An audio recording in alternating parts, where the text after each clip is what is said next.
Chapter 1670. He was angry at his own carelessness and also angry at Kai Zhong's ruthlessness.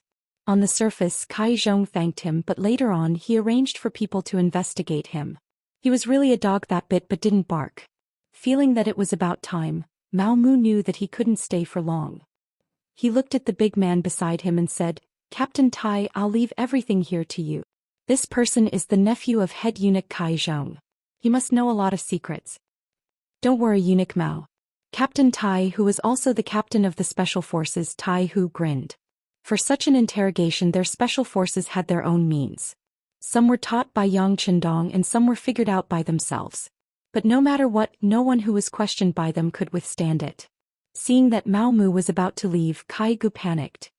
He knew that if he really left and handed himself over to the big man, he wouldn't be able to die a good death. So he shouted loudly, "Eunuch Mao, you can't do this to me. I didn't come alone this time. I brought a few subordinates with me. They are all good at martial arts. If I don't go back, they will definitely report to my uncle. Then you will be in trouble." "Are you talking about the 5 people who came with you? That's called good at martial arts. Ah, they are just like you. You don't even know how you were knocked unconscious. How dare you threaten others?" Tai Hu sneered. Needless to say, if he dared to say that, the other 5 people must have been restrained. Perhaps they were already being tortured. Mao Mu didn't care about this. He strode out of the basement and walked out of the silk shop. He brought the eunuch who had just picked out the brocade and went straight to the palace. Mao Mu was back. Kai Zhong also received the news. But he didn't see his nephew. He thought that he stayed in that woman's stomach again, so he didn't pay much attention to it. But until noon the next day he still didn't see his nephew. He started to get anxious and sent many people to look for him, but there was no useful news. Kai Zhong didn't understand what was going on.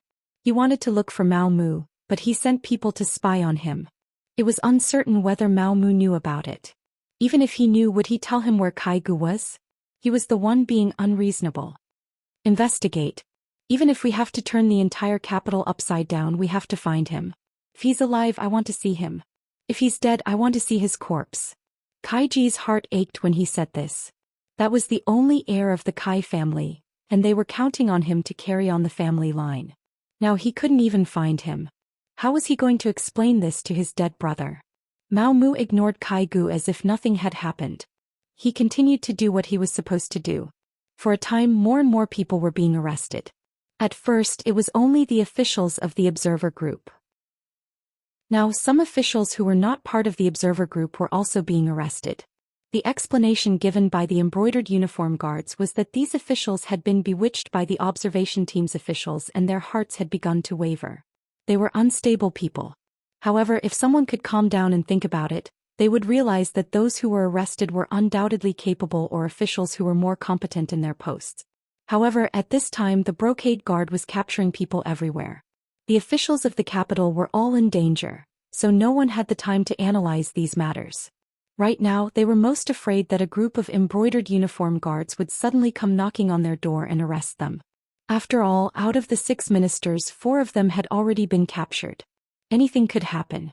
These officials didn't think that those who were arrested were all capable officials. Instead, they began to analyze how they could avoid being arrested.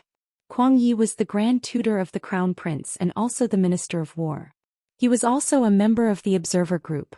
However, since he was expelled, he had already made his stance clear. It was normal for the brocade guard to not make a move on him. Minister Wei Luo was different. He led the officials of the Ministry of Works to participate in the Observer Group. After returning, he wrote a memorial to the Emperor, requesting for more investment in the Ministry of Works, more money to develop weapons, and to raise the status of technical talents in society. These were all things he learned in Xianxia City. In other words, he believed that the Xianxia's industrial and manufacturing capabilities were far superior to the southern Ming dynasties. How could a minister who only praised the Xianxia and belittled the southern Ming dynasty not be arrested? How did he manage to save his own skin? Since someone asked this question, someone else would answer it. Soon Wei Luo sent 50,000 taels of silver to eunuch Kai Zhong. Kai Zhong acted as the middleman and pleaded with the brocade guard's eunuch Mao Mu. Now that they knew that sending money could guarantee their safety, the officials who hadn't been implicated began to take action. They used various connections to find Xianxia or Kai Zhong, asking them to pass on a message. There were also people who directly went to find Mao Mu and brought large amounts of money. Eunuch Mao Mu, who no one paid attention to at first, quickly became one of the most influential chief eunuchs. His status even surpassed Kai Zhong's and was second only to Xianxia. When large amounts of money and favors were brought to him, Mao Mu didn't let money get to his head. Mao Mu was very clear that he was only where he was today because of Yang Qindong's support. Otherwise he would still be a nameless eunuch. Perhaps he wouldn't have come to the southern Ming dynasty and would still be in Baiming's capital. It was even possible that he would have died in the internal strife among the eunuchs. Yang Qindong had given him a new life. Now that Xianxia was very powerful, it could be imagined that as long as he followed closely, his future would be limitless. His future would definitely be brighter than his current position in the southern Ming dynasty. How could Mao Mu, who had steeled his heart to follow Yang Qindong, care about these silver taels that were delivered to his door? Not only did he not care, he even decided to use these silver taels to make an issue out of it. Thus, he took advantage of an opportunity when Xianxia wasn't on duty and secretly met with Zhou Xian. While handing over a large amount of silver taels, he also sold off the officials who had sent the money. When the 1.5 million taels of silver taels were placed on the table, Zhou Xian was shocked. Previously, Wei Luo was a minister and had only sent 20,000 taels of silver taels. However, when he looked at the list that Mao Mu had presented, it showed that a fourth-rank official in the capital had sent 50,000 taels of silver just to buy his own safety. Was it really worth it to pay so much? Furthermore, where did these officials get the money? It was impossible to rely on salary alone, so they could only use power and corruption to get it. When he thought about how there were so many corrupt officials under his command, Zhou Xian was very angry. He was an idealist and wanted nothing more than to immediately issue an edict to investigate and punish these officials. However, after he calmed down, he still didn't do so. If these officials were punished, who would take care of them for him? He couldn't possibly do everything himself as the emperor, right? Forcefully suppressing the anger in his heart, Zhou Xian looked at the list in his hand and comforted himself. Fortunately, there are only 30 or so officials here. Reality proves that most of the officials are honest. Originally, this was meant to comfort himself, but he didn't expect that reality would quickly slap him in the face. Mao Mu, who had been waiting there, opened his mouth again and said, "Reporting to your majesty, these are only the officials who came directly to this subject. This is only the first batch. I believe that there will be a second and third batch.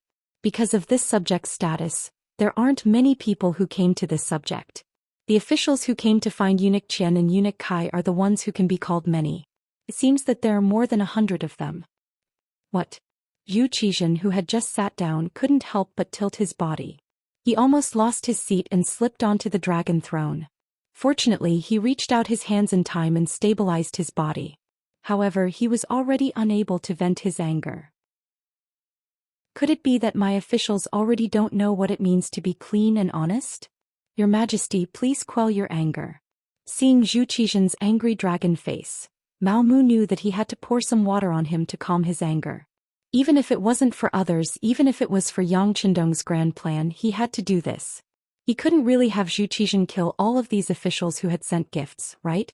If that really happened, not only would Zhou Xian not kill them, he would also have to reflect on whether it was right to have the embroidered uniform guards arrest them. If that really happened, the grand plan to weaken the southern Ming Empire before the war would be interrupted. This was something that Mao Mu definitely didn't want to see. After mulling over what to say, Mao Mu opened his mouth and said, "Your Majesty, in reality, this is just everyone feeling insecure. According to this subject's knowledge, some officials, in order to save their lives and gather money, even sold their ancestral property just to gather enough money to save their lives. This is enough to show that there are still quite a few honest officials who are serving the country. It's just the general trend. This subject thinks that we might have pushed them too far. Therefore, this subject believes that we should arrest those who have problems and just take the money from those who don't have problems and add it to the country's treasury. This way, those officials who have no money and have nothing to do will definitely do their best to be loyal to your Majesty. They already have no capital and have no other choice but to wholeheartedly serve the country. Your Majesty." When Zhou Xian heard this, the anger on his face faded a lot. That's right.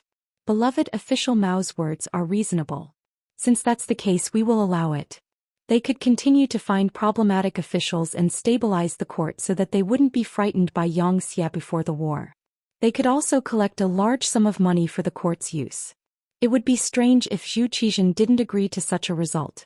Seeing that Zhou Xian had agreed, Mao Mu immediately praised the emperor for his wisdom. He then said, "Your Majesty, it's true that this subject's method is good, but this subject will inevitably offend eunuch Qian and eunuch Kai. If they complain to your Majesty, I'm afraid this subject's shoulders aren't wide enough and hard enough. It's fine. Beloved official, you do things wholeheartedly for the country.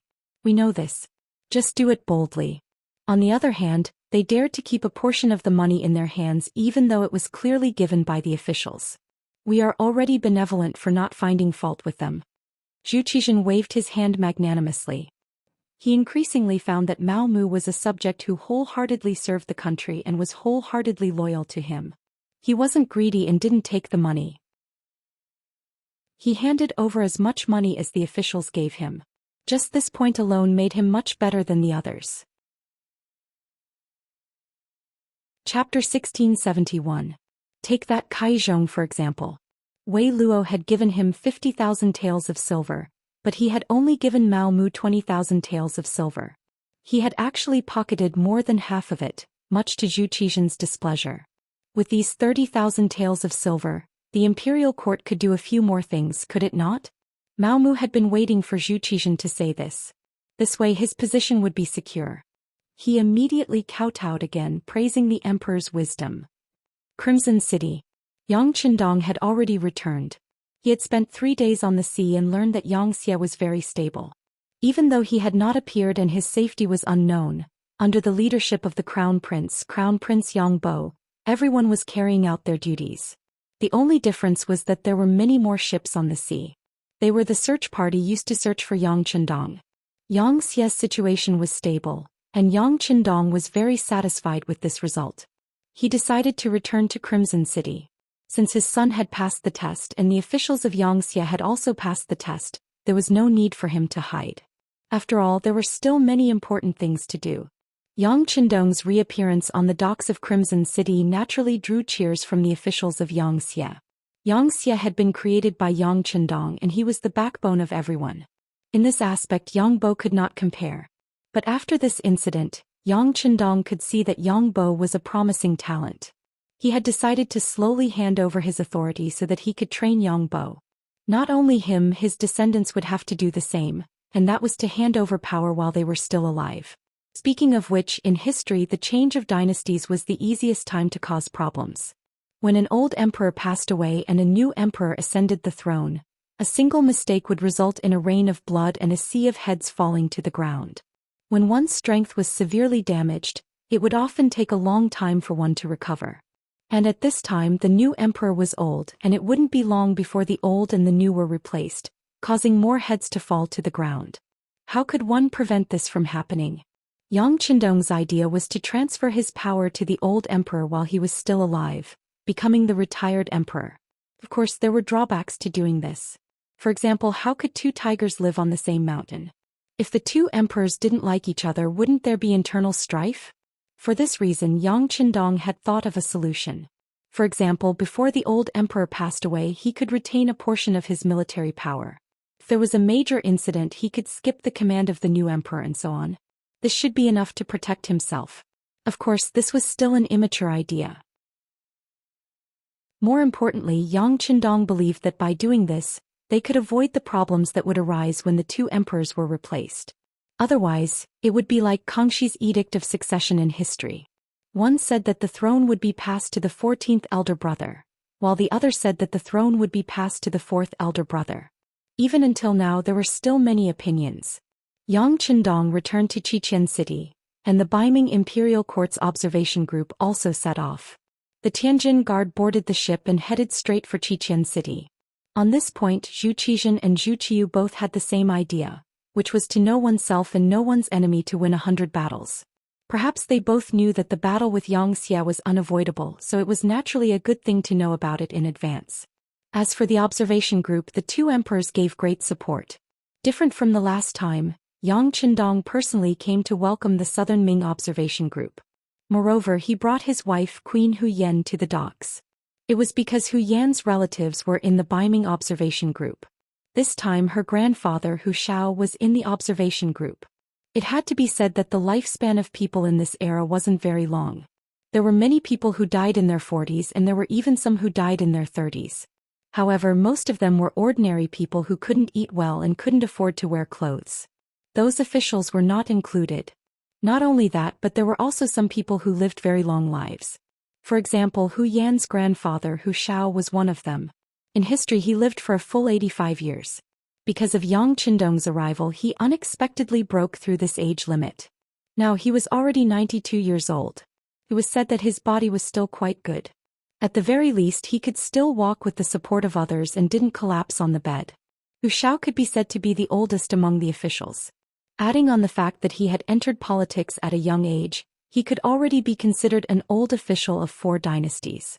This time when he found out that there was an opportunity to enter Xichen city, he took the initiative to apply to the emperor. When Zhu Qiyu had already collapsed on the bed, his body gradually weakening, Crown Prince Zhu Jianji considered that Hu Shao was already quite old. Even if he stayed in Beiming he wouldn't be able to become an official, so he agreed to his application. However, he made it clear that only Hu Shao from the Hu family could go. The others could join the observation group. From this, it could be seen that Zhu Jianji was still quite wary of Yang Qindong. Leaving the Hu family behind was also a method to keep him in check. Speaking of this Zhu Jianji, in history he died prematurely at the age of 7. It was also because of his relationship with Yang Qindong that he took out Western medicine to save his life. Now he was already a young man of 20 years old. Since her grandfather had come as his granddaughter, Hu Yan naturally had to come out to greet him. Considering the special nature of Hu Zhao's identity and his age, Yang Qindong also came along. Hu Yan was so moved that she broke into tears. Yang Qindong and the queen both came out to greet them, causing the people on the docks to gather together and become even more magnificent. When they saw a ship coming from afar, someone on the docks had already reported it. At this moment Hu Yan tightly grabbed Yang Qindong's arm, appearing very excited. 1 year had passed just like that. Finally she could see her family again. The excitement in Hu Yan's heart could be imagined. Yang Qindong naturally didn't feel any excitement. Not only did Zhu Jianji not allow Hu Yan's parents to come with the observation group, even his brothers and sisters weren't allowed to join the observation group. In other words, the Yang family was still in Beiming's capital. Although Yang Qindong had already made arrangements for them to not put their lives in danger or make their lives difficult, it was still somewhat regretful that they couldn't see them. As for Beiming, Yang Qindong's plan was even bigger. Whether it was in the imperial court or in the army, he had arranged his own chess pieces and their status wasn't low. As long as the time was right they could launch a counterattack at any time. However, Yang Qindong didn't make a move. He was waiting for the day when Zhu Qiyu died. At that time the young emperor Zhu Jianji would need some time to take control of the imperial court. At that time Xia's army would attack. Zhu Qiyu was ordered to be in danger, and with Yang Qindong's help he was able to turn the tide. These years he had worked hard for the country and had a lot of prestige. At the very least Beiming could be united with him as the core. Once he was gone with his useless son, the unity of the country would only be on the surface. He needed to wait for the right time to attack Beiming, but he didn't need to be so polite to the southern Ming. With Zhu Qizhen's imperial edict in Chao Jixiang's hands, Yang Qindong had enough reason to attack the southern Ming. The only reason he hadn't made a move now was because the military supplies weren't in place yet. Now it seemed that this was the time. When he thought about attacking the southern Ming, Yang Qindong couldn't help but think of Mao Mu. This chess piece that he had arranged many years ago had finally come into play, and its power was far greater than he had imagined. Before the battle, the southern Ming already had internal strife. The people's hearts weren't united and everyone was in danger. Once Xianxia's army arrived, the result could be imagined. This made Yang Qindong very satisfied with Mao Mu. At this time, Mao Mu was still busy at Yingtian Manor in the capital. Whether it was Qian Xingbao or Kai Zhong, they didn't know that Mao Mu had secretly met with the emperor and handed over the ransom money he received. They were still using this opportunity to make a big profit. This was especially true for Qian Xingbao. Relying on his identity as the one who supported Mao Mu, he didn't give Mao Mu a single tael of silver. He only handed over the list of officials that he wanted to protect, saying that they were all his people, so he had to be magnanimous. Under Qian Sengbao's forceful attitude, Mao Mu chose to continue to endure. At the same time, he made a detailed report to Zhou Xian. In his own words, the reason why he could be where he was today was all because of the emperor's great kindness. He only listened to the emperor. As for other people, no matter how great their kindness was to him, he would at most help them within his authority. However, when it came to imperial power, he would still choose to listen to the emperor without hesitation. When Zhou Xian heard Mao Mu's confession, he was very happy. He praised Mao Mu as the most loyal official in the current court and told him to be at ease. Zhou Xian valued Mao Mu more and more. He began to have opinions about Qian Sengбao. This man, he was always afraid of being compared to others. With this comparison, it was clear who was stronger and who was weaker. Qian Sengбao, who seemed to be good at everything in the past, now made Zhou Xian feel dissatisfied with everything he did. He even thought about whether or not he should let Mao Mu replace him. Compared to Qian Sengbao's bossy attitude, Kai Zhong was more restrained. At the very least, he would give a portion of the benefits to Mao Mu. However, no matter what he did, he had already entered Mao Mu's death list. This was not only because Kai Zhong had sent his nephew Kai Gu to follow him. More importantly, he had reached out to the discipline prison of the Embroidered Uniform Guard. He had bribed the Embroidered Uniform Guard's jailers to meet Chao Jixiang's nephew, Chao Exin, who was the son of the former Embroidered Uniform Guard commander Chao Zheng. He wanted to use him for his own purposes. In the Chao family, other than Chao Jixiang, there was also Chao Exin. It was Chao Exin who had led people to ambush Yang Chendong in Baiming. It was just that they had not succeeded. Kai Zhong had found this person as a helper. It was clear that he had good taste. However, he had angered Mao Mu. Not to mention that the Chao family was now Mao Mu's mortal enemy.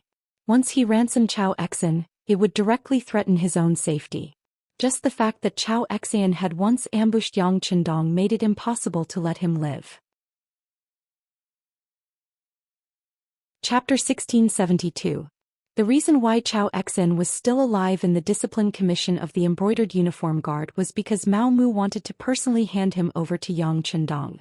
But since Kai Zhong wanted to do this, he had to make a move in advance. First, he sent a telegram to Yang Chendong to ask if he could kill Chao Exin now. Then he found eunuch Qian Sengбao and explained what Kai Zhong would do next. Once Chao Exin was released, he would be the first to come after him. Next, he would not let Qian Sengбao go. Qian Sengбao was not an ordinary eunuch. Although he was not a man, he still had a residence outside the palace for his face. Not only that, but he also kept a few beauties in his residence. Although he could not do anything, he could still let them pour him tea and massage his legs during his break. That was also a kind of enjoyment. Once Chao Exin was released, who knew whether or not he would ambush him outside the residence for revenge? This was someone who even dared to ambush Bugnam of Gojosian. Thinking of this, Qian Sengbao's face revealed a fierce gaze. Kill him now. But this person is wanted by eunuch Kai Zhong. Mao Mu pretended to be in a difficult position. No matter, I will talk to him. In short, we have to nip any danger in the bud. Qian Sengbao's voice carried a sinister intent. Now he had borrowed Mao Mu's name to get a lot of money. He wanted to enjoy his life and did not want anyone to threaten his safety. Understood. Mao Mu nodded and agreed. What happened next was simple. After dinner, Chao Exin died in the discipline prison. When the news reached Kai Zhong's ears, he was naturally furious. Even if he closed his eyes and used his toes to think, he knew that this was Mao Mu's doing. Do you really think your wings are strong? Gritting his teeth, the angry Kai Zhong decided to unite more eunuchs to deal with Mao Mu. There were 24 eunuchs in the entire group of eunuchs. Each eunuch had a chief eunuch and 1/3 of them listened to him. Once they joined forces, Mao Mu would have a hard time in the palace. Scheming against scheming, there would always be countless sinister methods. Most of the time, such methods could even take a person's life. For example, if the eunuch in charge of the food shop wanted to make things difficult for Mao Mu, then in the entire empress palace, other than the master, the food that the other eunuchs and palace maids ate was either too salty to swallow or too bitter to curse. In addition, there would be various problems with the use of the eunuchs and palace maids. In this way, it wouldn't be long before all the eunuchs and palace maids in the empress palace hated Mao Mu. If that was the case, who would listen to him? When the problem affected the master, Mao Mu would fall out of favor and even be replaced. After all, Kai Zhong had been in business for so many years. He had many loyal followers in the 24 prisons. Once he made up his mind to deal with someone, the consequences would be very serious. At this time, Kai Zhong had already begun to imagine Mao Mu begging him. At that time he would use his actions to tell the other party that he was not someone to be trifled with. Unfortunately, just as Kai Zhong gathered the eunuchs who listened to his orders, Qian Xingbao sent someone to deliver a message. The general idea was that Mao Mu was now a favorite of the emperor and was doing something important. If anyone wanted to find trouble with him, they would be going against the emperor. As the chief eunuch, he would have to punish those who didn't open their eyes according to the family rules. Qian Xingbao gave a very good reason, so everyone knew that Mao Mu was now the director of the embroidered uniform guard and was arresting people every day. From time to time the emperor would call him for questioning. With such an excuse, it made things difficult for the other eunuchs. In addition, Mao Mu wasn't idle during this period of time. He used money to open a path and really roped in 3 chief eunuchs. When he and Qian Xingbao combined their power, they suppressed Kai Zhong. Just like that, a plot against them in the dark ended before it could even begin to take action. Kai Zhong, who was covered in dirt, lost his prestige in the entire group of eunuchs because of this. Many people had already begun to wonder if they should change their allegiance. In ancient times, people paid attention to heaven, earth, ruler, family, and teacher. Often they wouldn't change their allegiance for the rest of their lives. Many people's orders would even change according to the fate of their teacher. But to the eunuchs, this was bullshit. They were a group of people who changed their helm according to the wind. When you were in power, they couldn't wait to become lapdogs to flatter you. On the other hand, when you were in power, people who didn't know you would step on you in order to vent their resentment of a man who was no longer a normal man. Feeling the change in the other chief eunuchs, Kai Zhong became anxious. He knew that if he didn't do anything, what awaited him would be the eunuchs being disloyal to him. In the end, he was afraid that he would be abandoned by everyone and wouldn't be able to die a good death even if he wanted to. In for a penny, in for a pound. Since these chief eunuchs were unreliable, Kai Zhong used his authority to mobilize soldiers and horses to begin to obstruct the embroidered uniform guard from handling the case. The imperial horse supervisor was in charge of the imperial stable and the commander's seal, so he had his own private army. It was just that the number of people was small. Under normal circumstances, without a decree, they didn't dare to mobilize privately. But this time, in order to stifle Mao Mu's development and show his strength, Kai Zhong couldn't care less. Mao Mu didn't think that Kai Zhong would be so daring as to mobilize the imperial horse supervisor's men without a decree. For a while, many of the embroidered uniform guard who had been sent out to capture people came back saying that they had encountered difficulties. The people they wanted to capture were protected and they couldn't act without orders. Mao Mu was worried that he wouldn't have any evidence to use against him. After hearing the reports from his subordinates, he went straight to the Qingjing Hall where the emperor worked. Today Qian Xingbao was on duty. He was standing beside Zhou Xian waiting on the emperor to read memorials. A young eunuch came to report that eunuch Mao had come. "Let him in," Zhou Xian said without raising his head. But he quickly stopped writing. He wondered if Mao Mu had come to give him money. Did he need to send Qian Xingbao away? After all, this great companion wasn't bad. The only thing was that he was a bit greedy. He had always wanted the other party to take the initiative to hand over the money he had embezzled.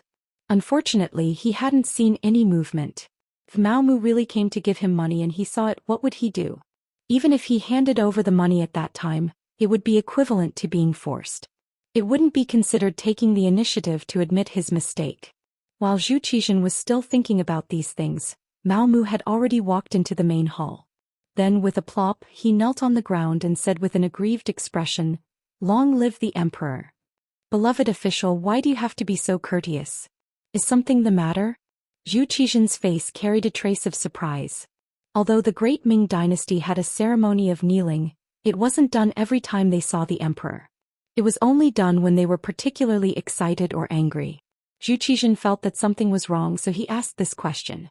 Using this question, Mao Mu raised his head and said, "Emperor, the embroidered uniform guard received orders to arrest people. Although there have been more arrests recently, they are all suspicious. There are also some people who have solid evidence and can be punished at any time. But I don't know why the emperor suddenly stopped arresting people and didn't give this official a decree. Right now this official really doesn't know what to do. Huh. Zhou Xian was dumbfounded by these words. What, stop arresting people? He didn't give such a decree. Out of curiosity he asked, "Beloved official, what is going on? Tell me in detail." Yes. Looking at Zhou Xian's confused expression, Mao Mu knew that this was done by Kai Zhong on his own. Since this was the case, this matter was easy to handle. This time the other party definitely wouldn't be able to bear the consequences. Although he couldn't rely on this matter to defeat the other party, he could at least suppress the other party's momentum and let more eunuchs see who was the sturdier one. Don't underestimate this influence. When it came to the ability to take advantage of the situation, if eunuchs said they were second, no one would dare to say they were first. Mao Mu immediately told him about the problems the embroidered uniform guards encountered when they went out to investigate and arrest people. According to the soldiers who obstructed them, it was an order from the Imperial Horse Supervisor. Now the embroidered uniform guards can't do their job as scheduled. Some of the officials' attitudes have even become arrogant. On one hand they say that the Xianxia is stronger than the Southern Ming. On the other hand they also say that the Southern Ming court is wrong and the embroidered uniform guards are incompetent. They say that they can't even unify the government. How can such a country talk about winning wars? Enough. Zhou Xian, who was sitting on the dragon throne, was angry. Of course this anger wasn't directed at Mao Mu. He hated Kai Zhong for not being able to accomplish anything, but more than enough to spoil things. He actually tried to tear down his own people. It was truly infuriating to hear. Seeing that Zhou Xian was angry, Mao Mu tactfully shut his mouth. However, he didn't forget to look at Qian Xingbao, who was standing to the side. Qian Xingbao understood the meaning behind Zhou Xian's gaze and knew that it was time for him to make an appearance. He nodded lightly and said, "Your Majesty, it must be said that Eunuch Kai has been a little arrogant recently. He relied on the little bit of merit he made in the past and didn't put anyone in his eyes. Especially recently, I heard that many officials have already sought him out. There are even quite a few who want to acknowledge him as their godfather. Hee, how laughable is it when you think about it? A scholar actually wants to acknowledge Kai Zhong, who is illiterate, as his godfather. If this trend isn't properly suppressed, I'm afraid that there will be trouble in the end. It might even lead to a conflict between factions. This subject is thinking that there won't be a day when these officials won't even look at imperial edicts. They won't know who your majesty is and will have to act according to his wishes." Qian Sengbao's words weren't just sprinkling salt on the wound. He was clearly stabbing it with a knife. Moreover, he was stabbing it again and again as if he wanted to chop the flesh into pieces. What Zhou Xian disliked the most and was most apprehensive about was fighting between factions.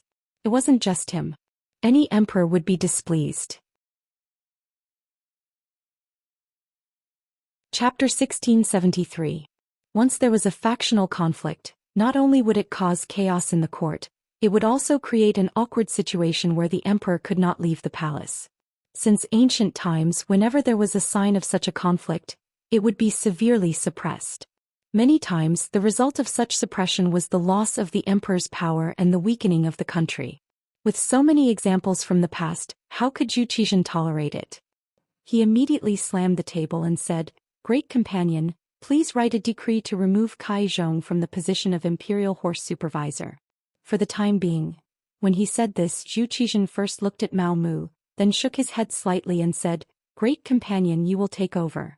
Mao Mu had not been in power for long, and he was busy with the matters of the embroidered uniform guard.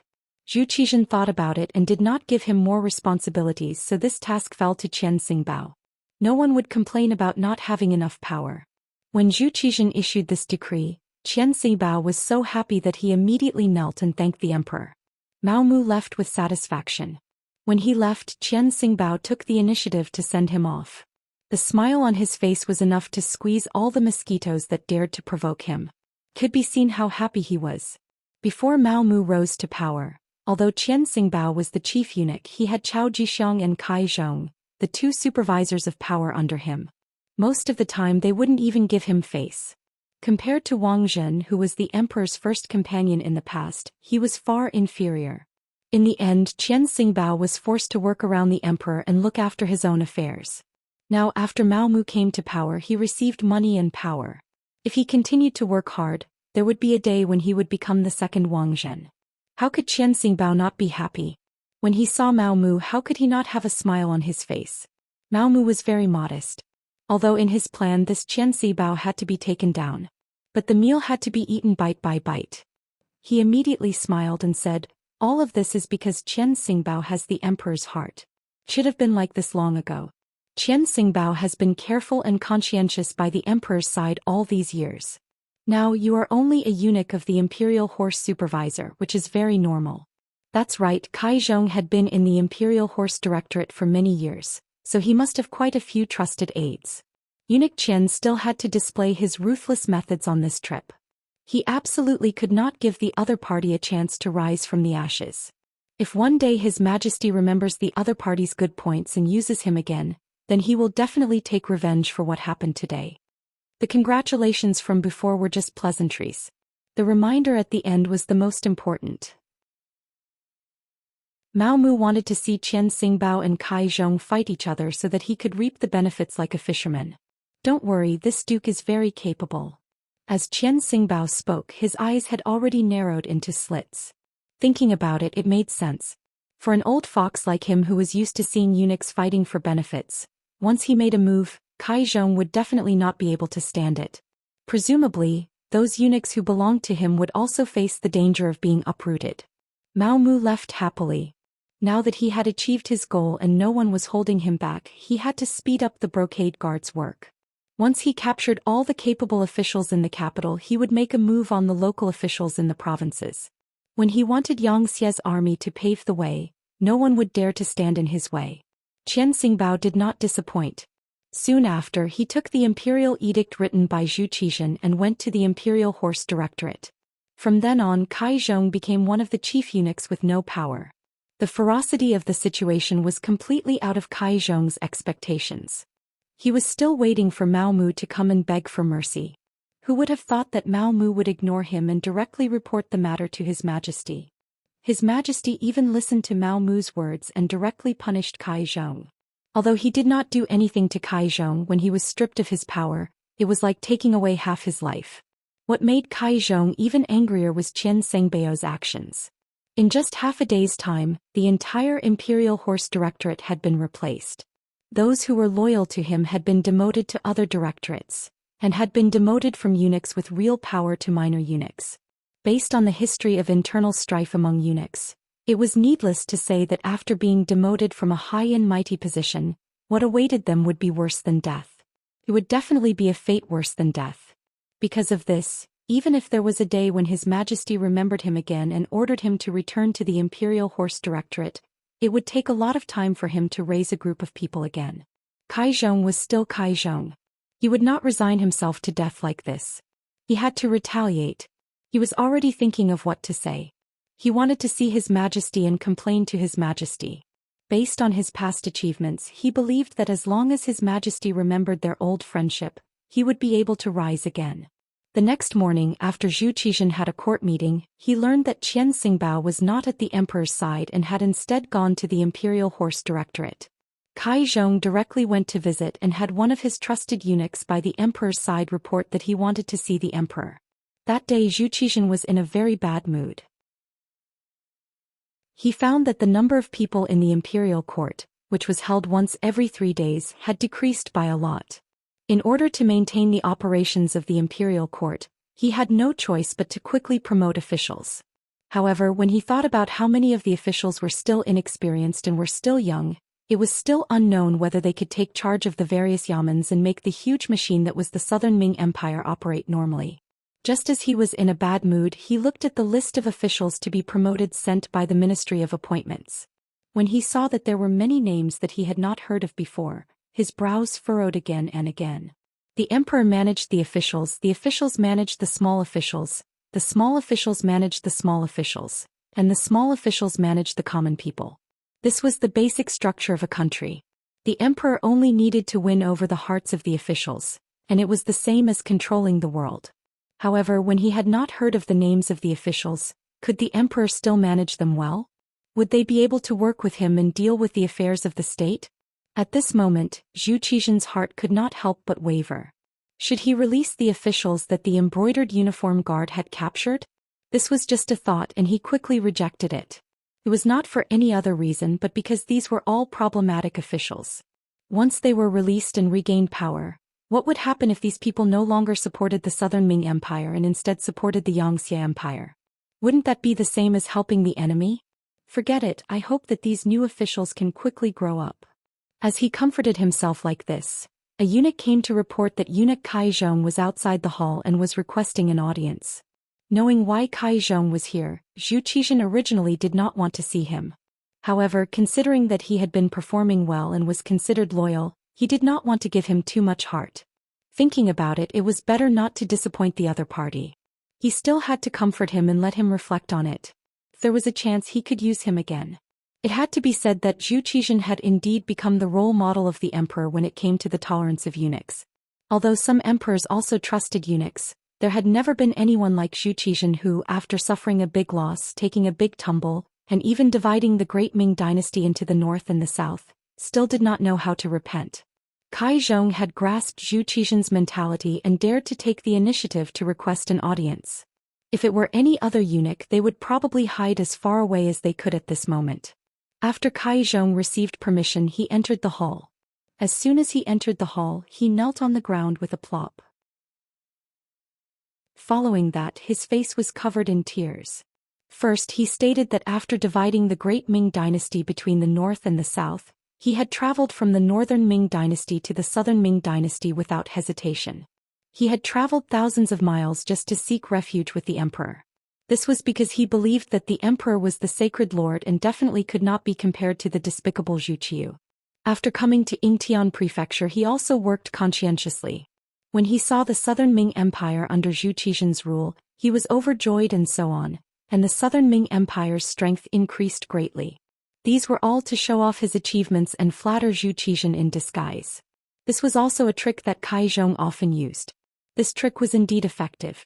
Zhou Xian sat on the dragon throne with a satisfied expression on his face. This was a person who was conquered by his charisma. This was enough to prove that he was more suitable to be the emperor than Zhu Qiu. Seeing that Zhou Xian's mood had improved, Kai Zhong began to complain tearfully. He said that Qian Xingbao and Mao Mu had joined forces to deal with him and that they could not bear to see others better than them. The reason why he used the power of the Imperial Horse Supervisor was to check and balance the power of the Imperial Horse Supervisor. It was true that the Imperial Horse Guards had arrested too many officials recently, and many of them did not have any problems. It was only because they joined the observation group and saw how powerful Xianxia was that they came back and complained a little.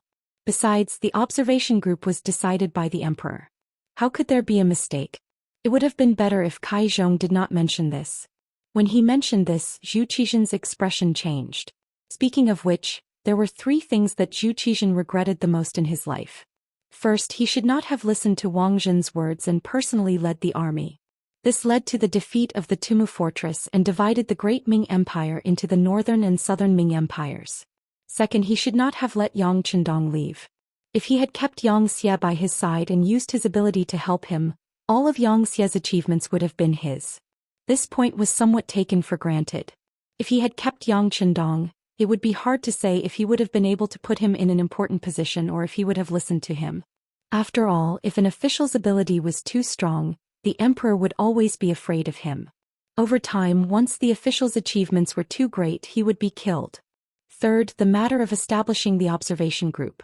Originally, he wanted to see how the other party was developing so that he could know himself and the enemy. If possible, he wanted to learn from the other party's advanced things. However, he did not expect that Xianxia was too powerful. The members of the observation group actually developed a mentality of fear and brought this atmosphere back to the capital. As a result, the expressions of the officials below changed. Before the war had even begun, everyone was already in a state of panic. The theory of failure had become a mainstream. This was why he had no choice but to use the Imperial Horse Guards to suppress this matter. Chapter 1674. Zhou Xian wished that no one would mention such a regretful thing, but Kai Zhong took the initiative to mention it. Listening to him, he was the one who sent the observation group. Even if there was a problem, he should be responsible.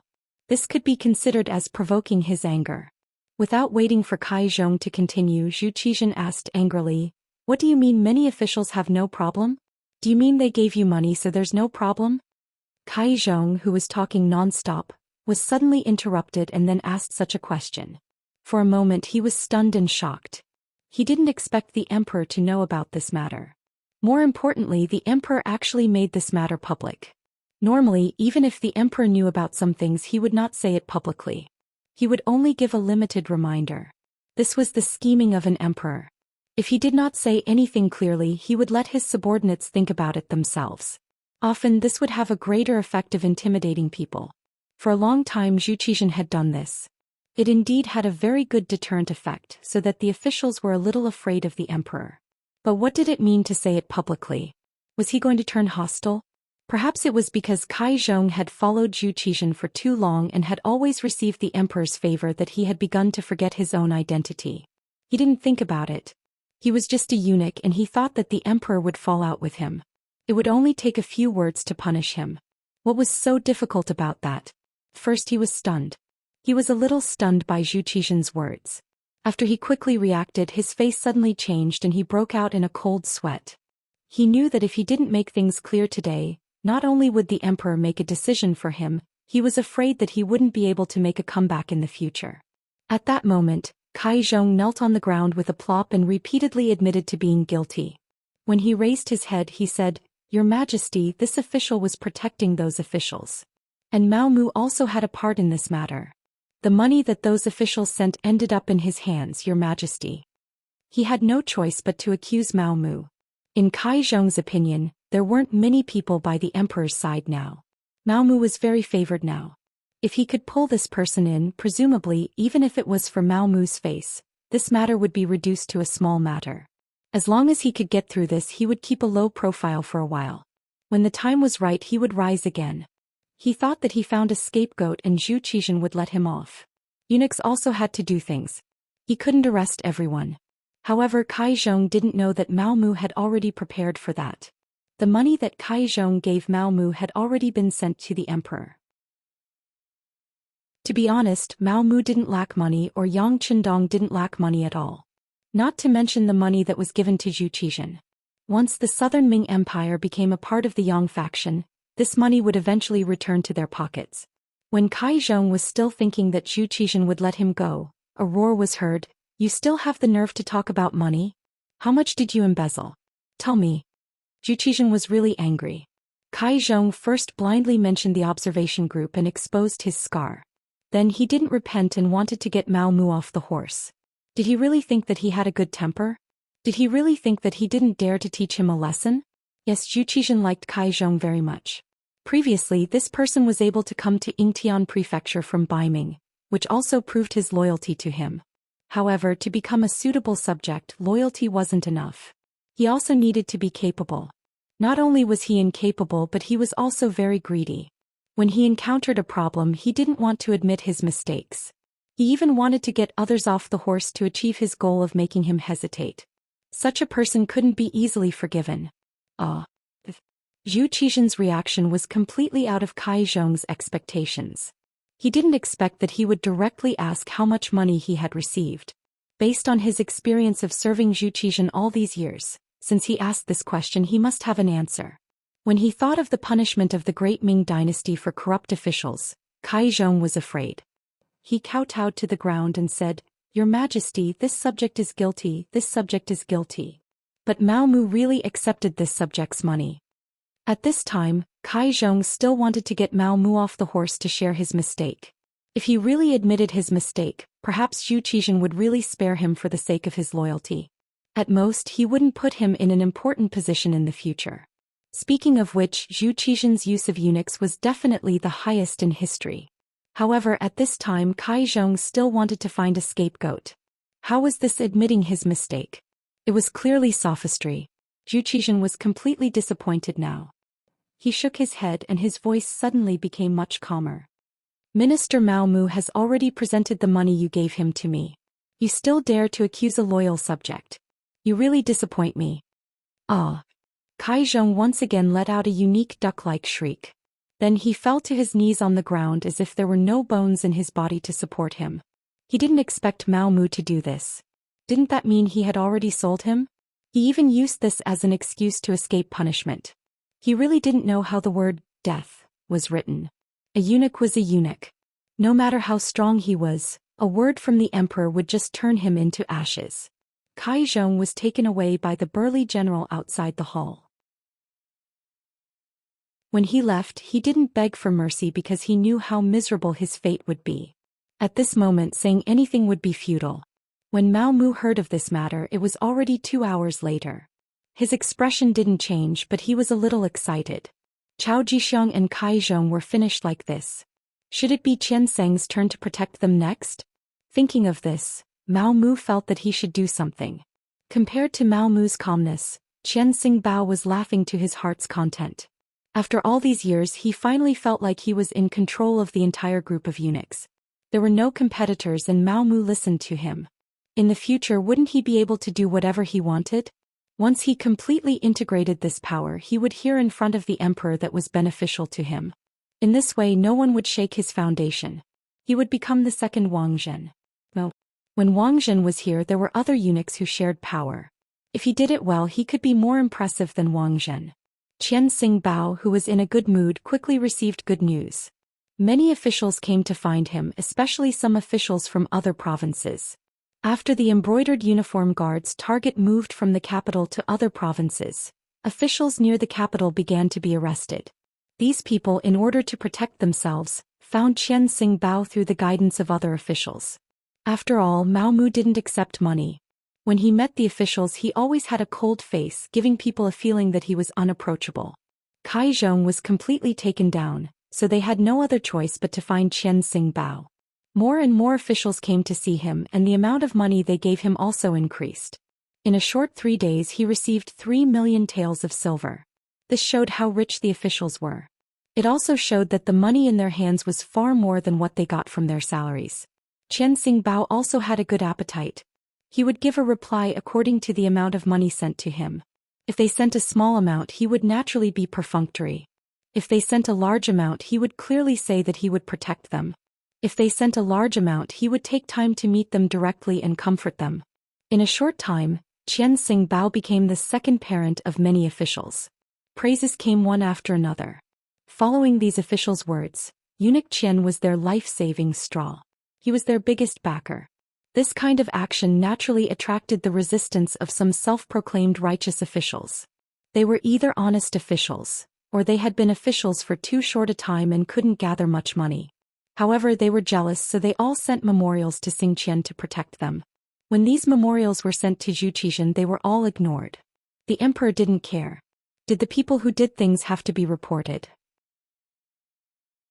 Just like eunuch Mao Mu, weren't there just as many people who reported him? Not to mention Zhou Xian was very conceited. He thought that he understood Qian Seng Bao and didn't have the guts to steal so much money. If it was 100 or 2,000 taels of silver, he might still dare to do it. However, it was a few million taels of silver. He didn't have the guts. This was Zhou Xian's biggest shortcoming. He always liked to be self-righteous. He always thought that he understood everything. He always thought that he was very good at judging people. Wang Zhen was like this before, Qian Seng Bao was like this now, and Mao Mu would also be like this in the future. It was no wonder he lost everything in the end. Mao Mu quietly watched Qian Seng Bao's performance from the side. He also did his best to complete the orders given to him by the other party. He didn't touch any of the names sent by the other party, even though he didn't see a single copper coin of the money sent by these officials.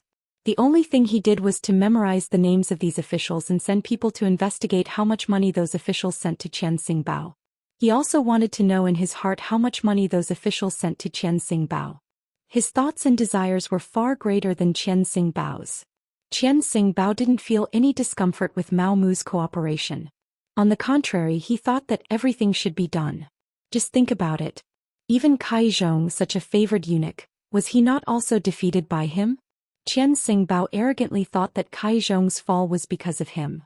Besides, wasn't Mao Mu able to become the head of the embroidered uniform guard today with his help? Chapter 1675. Since he could help the other party, he could also pull the other party down. Listening to his orders now was a sign of intelligence. With this kind of arrogance, Qian Xibao walked further and further down the wrong path. Later, when he sent the name list, he was too lazy to see Mao Mu. Instead, he sent the eunuch beside him to do it. At the same time, he was also preparing to find someone to replace Cai Zhong's position. One day, when the opportunity was right, he was even preparing to find someone to replace Mao Mu's position. No matter how obedient Mao Mu was, it was not as good as someone he personally trained. He felt more at ease doing things. Soon, a eunuch named Song Da and Zhang Chen entered Qian Xingbao's sight. These two people were good at talking. Every day they flattered Qian Xingbao like dogs, saying things that made people feel comfortable. In addition to Qian Xingbao's nephew Qian Liang, the three of them became Qian Xingbao's right-hand men. Under Qian Xingbao's arrangement, the two eunuchs entered the Imperial Horse Directorate and prepared to use their methods to compete for the position of chief eunuch. Qian Liang found his uncle. He wanted to be the commander of the embroidered uniform guard. Qian Liang was a real man, unlike eunuchs. Naturally, there were not many people who could adapt to his position. In comparison, the rank of commander of the embroidered uniform guard was suitable and had great power. The position was impressive enough. Naturally, it was his first choice. This was not the first time Qian Liang had asked for it. In the past, Qian Xingbao had refused, saying that he needed to train. In fact, he wanted to earn money. According to his discussion with Mao Mu, the position of commander was worth 500,000 taels of silver. This did not include the monthly filial piety. But now, with so many officials giving him gifts, he didn't lack this small amount of money. He immediately agreed to his nephew's request. First, when he was serving Zhou Xian, he revealed how capable his nephew was. With the imperial favor and trust, Qian Liang became the commander of the embroidered uniform guard as he wished, a third-rank official. Qian Liang happily took up the position. After he arrived at the embroidered uniform guard, he boasted of being the boss and began to give orders. This immediately attracted the dissatisfaction of Xin Nantang and Wu Ben, who had become the commander of the embroidered uniform guard. This position should have been theirs, but now it was given to an outsider. The grievance they felt was unspeakable. But it didn't mean that they couldn't do anything. For example, it was still possible for them to unite with their brothers and not cooperate with Qian Liang's work. No wonder they were brought up by Mao Mu. Both Xin Nantang and Wu Ben were generous people. They usually took care of their brothers in every possible way. If any brother's family was in trouble, they would help if they could and take money if they could. After all, as long as they followed Mao Mu, they would never be short of money. They could also intercept a lot of gray income and only needed to report it to Mao Mu. Generous and loyal, the brothers under him would naturally submit to him. When Qian Liang found that no one was listening to him after working for a whole day and everyone was patronizing him, he got angry.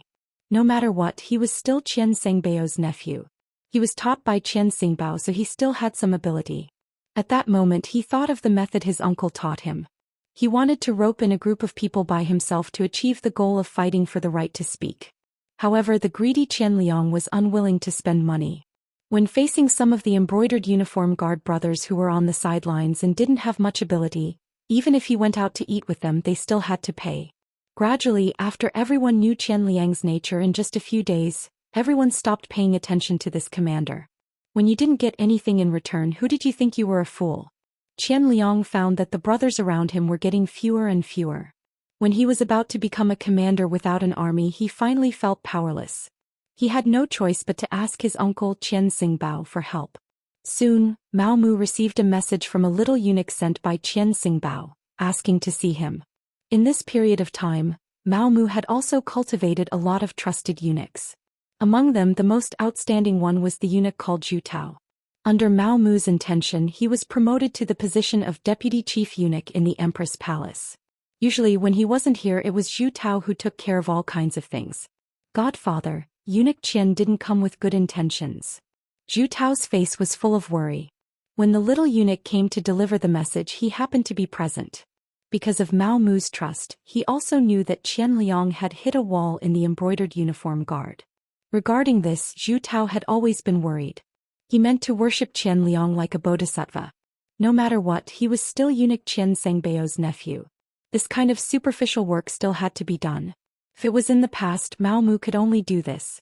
However, now that Kai Zhong had fallen from power, Chao Jishang's power had been uprooted, and only Qian Xingbao was left. He really wasn't afraid of anything. At worst, everyone would fight. Speaking of which, he had a lot of evidence in his hands. Once he took it out, he was afraid that Qian Xingbao wouldn't be able to bear the consequences. That's right, little Taozi. You're right. This time, I'm afraid eunuch Qian will come to make things difficult for this eunuch. Mao Mu nodded. He agreed with this point of view, but he wasn't afraid. This was because taking down Qian Xingbao was originally one of his goals. Only in this way could he truly control the eunuch group. Only then could he reach the left and right harem and even part of the imperial court's power when Xianxia launched an attack. In order to achieve this goal, Qian Xingbao must fall. With a goal, he had to do it. Mao Mu had been preparing for this.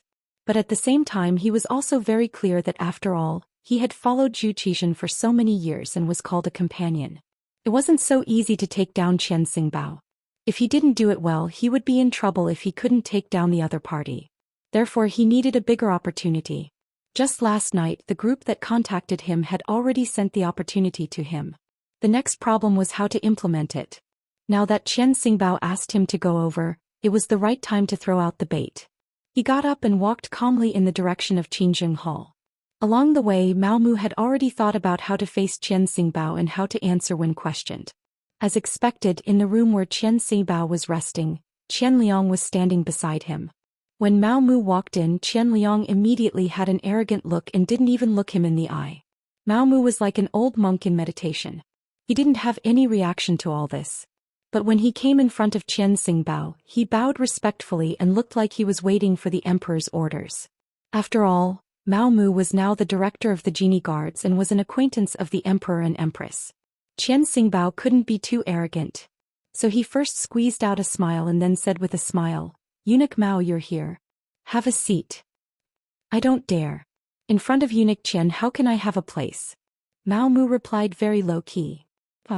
Qian Xingbao was very impressed with Mao Mu's attitude. Mao Mu was the kind of person who was very obedient. Basically, he would do whatever Qian Xingbao asked him to do. Not only that, but he was also very respectful every time they met. If it wasn't for the matter of his nephew Qian Liang, he wouldn't be able to find any fault with him. It was precisely because Mao Mu had always been too low-key that Qian Xingbao was very unhappy when a problem arose. In his opinion, Mao Mu was clearly looking down on Qian Liang. That was equivalent to looking down on him. He really needed to give Mao Mu a beating.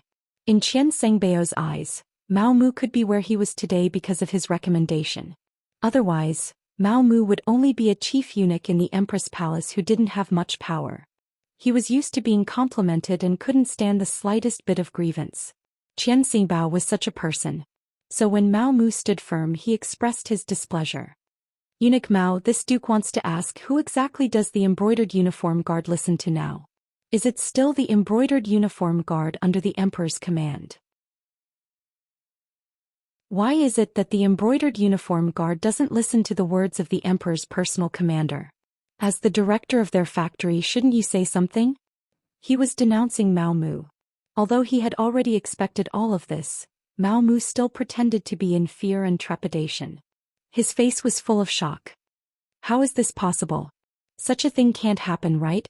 "It won't. Qian Liang, come and talk to eunuch Mao." Qian Xingbao looked like he didn't want to argue with Mao Mu.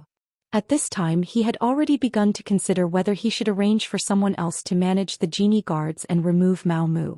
When it was Qian Liang's turn to speak, he talked endlessly about what happened after he went to the genie guards. He added oil and vinegar. Qian Liang didn't have any other skills, but his eloquence was quite good. After he said this, it really seemed like he had suffered a great grievance. Qian Xingbao, who was listening at the side, was very angry. Even Mao Mu had an indignant look on his face as he roared, these people are too outrageous. They should all be captured and killed." Qian Xingbao and Qian Liang were dumbfounded by Mao Mu's roar. They didn't expect Mao Mu to have such a reaction. Shouldn't he be looking for reasons and making excuses? Why did he suddenly seem to be more angry than them? As for what he said, killing all the genie guards, this was something Qian Xingbao and Qian Liang didn't want to do. If they really killed them, who would do the work? Oh, the genie guards were doing well before. Now that Qian Liang was the commander, their work suddenly stopped. What would the emperor think? Even if he used his toes to think, he would know what was going on. We must kill them all. Since they don't respect the commander like this, killing them is not wrong. Eunuch Qian, I ask for an imperial edict to punish all the current genie guards. If it doesn't work, we'll kill more than half of them. This way we'll see who dares to not listen to the commander's orders. Mao Mu didn't seem to be joking. Since he was going to ask for an imperial edict, he was serious. Chapter 1676. Of course Qian Xingbao wouldn't agree. Although he was very angry that the embroidered uniform guards didn't obey his nephew's orders. But if he had to kill them all because of this, he would not do such a thing. Therefore the person who should be condemning him became the one who comforted him. Ayaya, Eunuch Mao, calm down, calm down. You can't do things like this. How can you fight and kill for no reason? Yes. I was too agitated. It's just that I really don't know about this matter. I've been taking care of the Empress for a while and haven't been to the Brocade Guards Yamen. If you don't believe me, Commander Qian, think about it carefully. Have you seen me in the past few days? Mao Mu knew that he had the upper hand, so he stopped and asked Qian Liang. Qian Liang thought about it carefully and found that it was true. He immediately replied, that's right. I haven't seen Eunuch Qian in the embroidered uniform guard these few days. That's right. It's all a misunderstanding. However, it doesn't matter. I'll go to the embroidered uniform guard and gather those brats. I'll give them a good lecture and have Commander Qian give them a good lecture. What do you think, Eunuch Qian? Mao Mu seemed to be speaking in a submissive tone. What could Qian Xingbao say when he had such a proper attitude? He could only nod and say, since it's a misunderstanding, I've wronged Eunuch Mao. Then we'll do as you say. Thank you for your understanding, Eunuch Qian. Mao Mu's body straightened at this moment. The atmosphere eased up a lot and the three people all had smiles on their faces. Since the atmosphere eased, there was no need to be so serious. Mao Mu said, Eunuch Qian, Commander Qian, it's not difficult to deal with these embroidered uniform guards. You can do it from two aspects. The first is to give them money. With benefits, everyone will be willing to follow you. As he spoke, Mao Mu was still observing Qian Xingbao and Qian Liang's reactions. Just as he thought, both of them had a serious look on their faces after listening to him. Obviously, for misers like them, it was more appropriate for others to give them money. Asking them to take out their money and hand it over to their subordinates was even more unbearable than killing them. Mao Mu then continued, if we don't give them money, then we can only take the second path, which is to display enough ability to intimidate them. Coincidentally, there is a matter that His Majesty has instructed me to discuss the issue of grain with Xianxia. If this matter is done well, this merit will be enough to intimidate others, and we won't have to worry about the brocade guards not being obedient. Listening to Mao Mu's words, Qian Liang originally wanted to say that his ability was mediocre. It was too difficult to prove to others with his ability. But before he could say anything, he heard about the problem of food. He couldn't help but open his ears wide. At this moment, Qian Xingbao's expression turned serious. His intuition told him that this matter of food could be done. After all, it was part of the procurement process. As long as one was a eunuch in the palace or an official in the imperial court, who wouldn't know that when it came to procurement, there were always benefits to be gained. Eunuch Mao, what exactly is going on? Tell me about it. Qian Xingbao took this to heart. When he asked about Mao Mu, his attitude became much more amiable. Mao Mu, who had been waiting for this sentence, explained the task that His Majesty had instructed him to do in detail. It turned out that ever since Xianxia was assassinated in the capital and the imperial edict in Chao Jishang's hands, although Xianxia didn't declare war on the southern Ming Empire, he had been preparing for it. It was said that there were many official ships that went from Qiqian City to Liizhou Prefecture every day, transporting all kinds of supplies before the war. Of course, the southern Ming Empire wasn't idle either. The Ministry of War began to deploy troops and the Ministry of Revenue began to prepare money and food. Here came the problem. In the past few years, because Xianxia had poured large amounts of food into the southern Ming Empire, and the price was very reasonable, it heavily suppressed the local food industry. As a result, the more land the farmers planted, the more losses they suffered. Gradually, large amounts of land began to become barren, and the southern Ming Empire no longer had the ability to produce their own food. Now that they were about to go to war with Xianxia, Xianxia naturally didn't want to sell food to the Southern Ming Empire. Although in the past 2 years the officials of the Southern Ming Empire had seen through the problem and increased the amount of food they bought, and they had accumulated some food. However, if they only sent out and didn't receive any food, they wouldn't be able to last for long. For the Southern Ming Empire that was about to go to war, this was an extremely dangerous matter. The emperor saw the problem and handed the matter to the embroidered uniform guards, telling them to discuss with the officials of Xianxia about the matter of purchasing food. After all, the two sides hadn't declared war yet, right? Moreover, in the previous negotiations it was agreed that the Southern Ming Empire could continue to buy food, but the price would be raised by 30%. A 30% price increase was still acceptable to the Southern Ming Empire. What they were afraid of was that the Xianxia wouldn't sell food. That would be the worst-case scenario.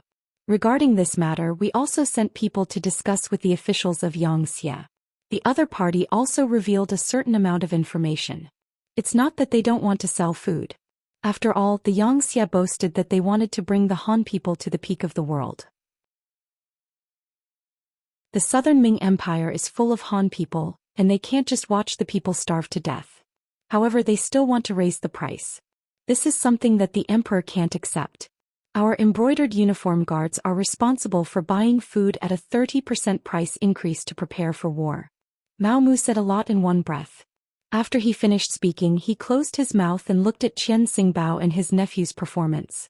The matter was already very clear, and Qian Xingbao was also thinking in his heart. If this was the case, this was indeed a good job. Once he could buy a lot of food, the emperor would definitely be happy. Then he would be able to obtain merit. However, the problem was that it wasn't easy to talk about the price of food. Thus he asked the crucial question, Eunuch Mao, does the emperor mean that there's a possibility of the price increasing?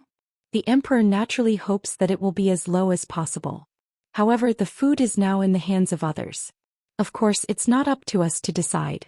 If it must increase, then we can only accept it. Mao Mu spread out his hands and there was a hint of helplessness on his face. This meant that there was room for fluctuation. This way, not only could this task be completed, there might even be a lot of profit in the process. Qian Sengbao's eyes lit up. He had already decided to accept this task for his nephew. When he looked at Mao Mu, he didn't blame him at all. Not only that, his eyes were filled with admiration. It seemed that he had really wronged him before. If Mao Mu really didn't want Qian Liang to be the commander, then why would he mention such an important task? When he thought about how he had wronged him, a trace of guilt flashed across Qian Sengbao's face. He then said, Eunuch Mao, it was indeed a misunderstanding. I have wronged you. How about this? Qian Liang will accept this task. When you return, please hand over the relevant matters. What do you think? Everything will be done according to Eunuch Qian's wishes. Mao Mu pretended to hesitate for a moment, then agreed. As for whether the other party would gain merit because of this, sorry, this was originally a trap. Qian Liang was willing to fall into it, so he couldn't blame others. Mao Mu was politely sent away. Qian Xingbao and his nephew Qian Liang went into a secret meeting. Because of the big trouble, Qian Xingbao even called the eunuch Songde to help Qian Liang. After that, he repeatedly reminded Songde that the matter must be done well so that he could show his face in front of the emperor. After Qian Liang received a good task, he was naturally very excited. Soon he brought Songde out of the palace and went straight to Xianxia's office in the capital.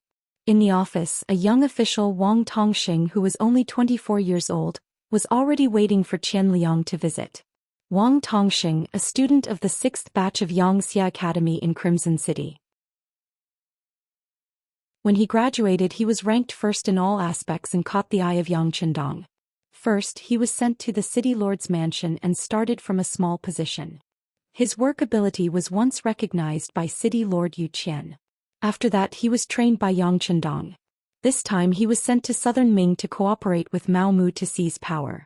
As a student of the Yang Family Academy, there was no need to talk about their ability. More importantly, they were loyal to their leader Yang Chendong. In the eyes of these students, without Yang Chendong, they wouldn't have everything they had now. In addition, in ancient times, students were very respectful to their teachers. If anyone dared to violate them, they would not be tolerated by this society. This kind of student was naturally worthy of trust. Wang Tongxing was a person who was trusted. Before he came, Yang Qindong specially called him over to give him some instructions. He was very clear about the task this time. Therefore, when he heard that someone in the office reported that the commander of the Southern Ming Brocade Guards, Qian Liang, had come to visit, a smile flashed across his face. The fish had taken the bait.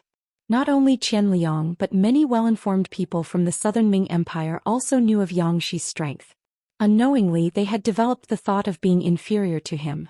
Therefore, as soon as he entered the office, Qian Liang put away his arrogance and became cautious. He even smiled at everyone he met. For someone like Qian Liang, if he was born during the anti-Japanese war, he would be a complete traitor. After being led to a room, Qian Liang saw Wang Tongxing. However, it was different from what he imagined. Wang Tongxing immediately asked greedily, "Commander Qian, right? Such an important position must be very rich. This is the first time we meet. Do you have any greeting gift?" Qian Liang had never experienced such a thing. The moment they met, they immediately asked for money. Even the most savage and unscrupulous group of eunuchs in his eyes didn't seem to do things so blatantly. For a moment he was stunned. Qian Liang didn't respond. Wang Tongxing was very angry. He waved his hand and said, "Since you didn't prepare a greeting gift, you can go back. This official is tired today. We can talk about the food another day."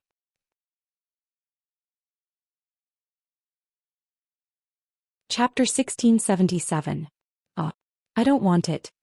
Seeing that Wang Tongxing was angry, Qian Liang immediately reacted. He stretched out his hand and said to Songda, "Quick, do you have anything good on you? Take it out quickly." Songda's face was bitter, but he did not dare to offend Qian Liang. He could only take out a small pendant from his waist. When he was serving Zhou Xian, the emperor was in a good mood and gave it to him. He treated it as a family heirloom. When the small pendant was taken out, it was snatched away by Qian Liang. He then presented it to Wang Tongxing with a flattering expression. "Sir, do you like it? This is a pendant given to eunuchs by the emperor. It's all good stuff." "Not bad, not bad." Wang Tongxing took the pendant and looked at it. It was indeed a good piece of jade. Wang Tongxing nodded with satisfaction. He then smiled and introduced himself to Qian Liang. He said that he was the person in charge of negotiating the grain price with the Southern Ming Empire. Since the person in charge was in front of him, Qian Liang felt relieved. Both sides sat together and began to discuss. Things weren't as complicated as Qian Liang thought. The Yang faction didn't have any intention of not selling grain to the Southern Ming Empire. According to Wang Tongxing's introduction, the Yang faction was now vigorously reclaiming wastelands and developing agriculture. Now they had so much grain that they couldn't finish it. Although they had built many granaries, they still couldn't store the grain. If this continued for a long time, there was a possibility that the grain would rot. This was also why the two sides were discussing the issue of grain sales when they were about to go to war. Hearing this, Qian Liang's eyes lit up. He felt that he had met a wooden club. This kind of confidential matter should not be easily announced. Now that the other party had told him everything, wasn't that the same as revealing the bottom line in advance? Wang Tongxing did not seem to have this awareness. He continued, "Of course we can sell the grain to you. The key is the problem of price. To be honest, as a Xianxia official it is hard. You don't know. Although we seem to be treated well, there are too many people relying on me. I pity my wife and 6 concubines. How am I going to feed them?" As they chatted, Wang Tongxing began to talk about his own difficulties. Qian Liang was stunned when he heard this. He didn't understand. "How many concubines you have and how many people you need to feed is none of my business. Is there any meaning in telling me these things?" On the other hand, Songda, who came along with Qian Liang, was a smart person. He saw something and immediately pulled Qian Liang, who was still in a daze, and then whispered something. Wang Tongxing saw these small actions, but he didn't stop them. Instead, he picked up his teacup and drank his tea as if he didn't see them. After Songda bit Qian Liang's ear for a while, he quickly revealed a look of realization. He nodded, and when he looked at Wang Tongxing, he asked in a probing tone, "Lord Wang, I understand what you mean. You can rest assured that once this matter is settled, you will be rewarded handsomely. But how much do you think is suitable for this price?" Lord Qian is a smart man. "Since that's the case, the price is easy to negotiate. You can set any price, but it can't be lower than the original price. It can't be more than 30% of the original price. Of course, the higher the price, the more manipulative it will be and the more benefits we will receive. When he heard that it was only 30% of the original price, Qianliang was naturally overjoyed.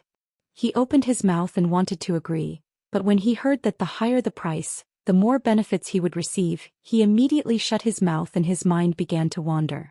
At the end of the day, there was nothing more practical than money. Money was the only thing that could be relied on and could save a life at a critical moment.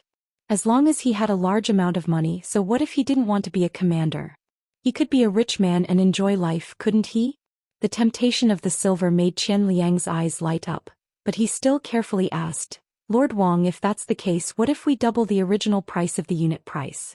But how much can we gain from this? It wasn't a 30% increase but a 100% increase. This way there would be a lot of manipulation in the middle. Of course, the Southern Ming Empire would have to pay a great price for this. But who cares? The Southern Ming Empire belonged to the imperial court, the Zhou clan and Zhou Xian. It didn't belong to the three of them, so why would they care so much? Double the original price, this price is not bad. Wang Tongxing was very satisfied when he heard this. After thinking for a while, he said, then this official will report to Xianxia that the price has been increased by 50%. This way this official will be able to account for it. This way there will be 50% of the profits, enough for us to split, hee. Ah, very good, very good. Qianliang laughed heartily when he heard that there would be at least 25% of the profits. Neither side had expected the matter to progress so smoothly. However, they were both greedy people. What they cared about was getting the money in the bag. In order to get the silver as soon as possible without any accidents, Qianliang stood and said, in that case I will report this matter to the court. I think there will be news soon. Good, then I'll have to trouble Lord Qian. This official will wait here for your good news. Wang Tongxing also stood up with a satisfied smile on his face. When he saw that Qianliang and Songda were about to leave, he didn't forget to add, next time, don't forget to bring a greeting gift. This caused Qianliang and Songda to stagger and almost fall to the ground. At almost the same time, a word appeared in their minds, corrupt official. Because of this, the two of them trusted Wang Tongxing even more. Because only such a corrupt official would do something that harmed the Xianxia, such as selling Xianxia's grain to the Southern Ming Empire at a low price. This gave them the opportunity to earn a large sum of money from the difference in price. Qianliang and Songda left. They didn't know that when they walked out of Xianxia's office, the greedy Wang Tongxing behind them had already returned to his original appearance. His expression was calm and his eyes were spirited. He didn't look like a greedy official at all. The two of them quickly returned to the imperial palace and saw Qian Xingbao and eunuch Zhang Chen who was serving him. Seeing that there were no outsiders, the two of them gave a detailed report of their meeting. They reported that Wang Tongxing had asked for a greeting gift the moment they met and reminded them to bring a greeting gift the next time they met. When Qian Xingbao heard this, he couldn't help but laugh. This Bugnom of Gojoseon, he's good at fighting and is also an excellent commander. However, when it comes to managing officials, he really isn't that good. However, this is also good. Otherwise, how can we earn money from this? Seeing that Qian Xingbao seemed to have agreed, Qianliang went forward and said, Uncle, this matter can be done. However, isn't doubling the original price a bit too much? Not much, not much. Qian Xingbao shook his head and said, you don't understand the emperor's heart. What the emperor wants is to be able to buy grain and have enough war reserves. Besides, buying grain isn't a long-term plan. Didn't you see that the imperial court has already started preparing for spring? In the future, our land will also be able to grow grain and we won't need to buy from Xianxia. Therefore, we have to seize the opportunity in front of us to make a fortune. Otherwise, we don't know when we will have such an opportunity. Qian Xingbao was Zhou Qian's chief eunuch, so he naturally knew more. He also understood Zhou Qian's thoughts better than others. When Qian Xingbao said this, Qianliang's eyes lit up as he said, Uncle, since this is the case, then nephew should write a report? Yes, immediately write a report. Remember, you have to write down how you tried to persuade Xianxia's officials. This is a good opportunity for you to make a name for yourself. Qian Xingbao instructed. Qianliang nodded continuously, Uncle, don't worry. Nephew knows what to do. Oh right, of the 25% profit, 15% is to be filial to uncle. All these years, uncle has taken care of nephew so much. Nephew is very grateful. Seeing Qianliang being so tactful, Qian Xingbao laughed in satisfaction. Then he patted Qianliang's shoulder and said, "Well said, well said. Actually, uncle is old and won't live for long. In the future, uncle's money will be left to you." Pa. Yes, yes. This scene of uncle and nephew being harmonious was seen by Song Da and Zhang Chen. The two of them were envious. Why didn't they have such a good uncle? Qianliang was a man of action. He quickly finished writing the report and even found a literate eunuch to polish it. Then Qian Xibao personally delivered it to Zhu Xian. Hearing that the matter of grain was settled, Zhu Xian was very happy. When he received the report, he sighed and said, "My wife is my beloved official. My wife's nephew is also not bad. Truly a family of two." Receiving such praise, Qian Xingbao was very excited. However, his eyebrows didn't move at all. Instead, he said seriously, "Everything this subject has is given to me by the emperor. It is my duty to work for the emperor.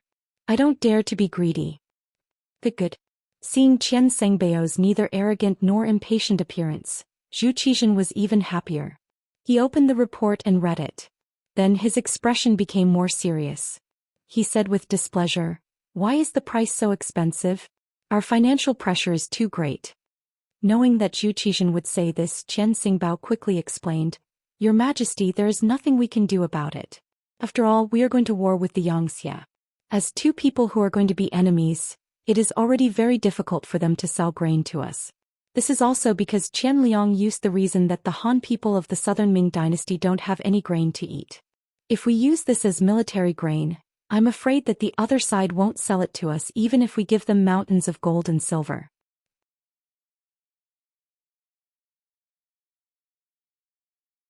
Chapter 1678. That makes sense.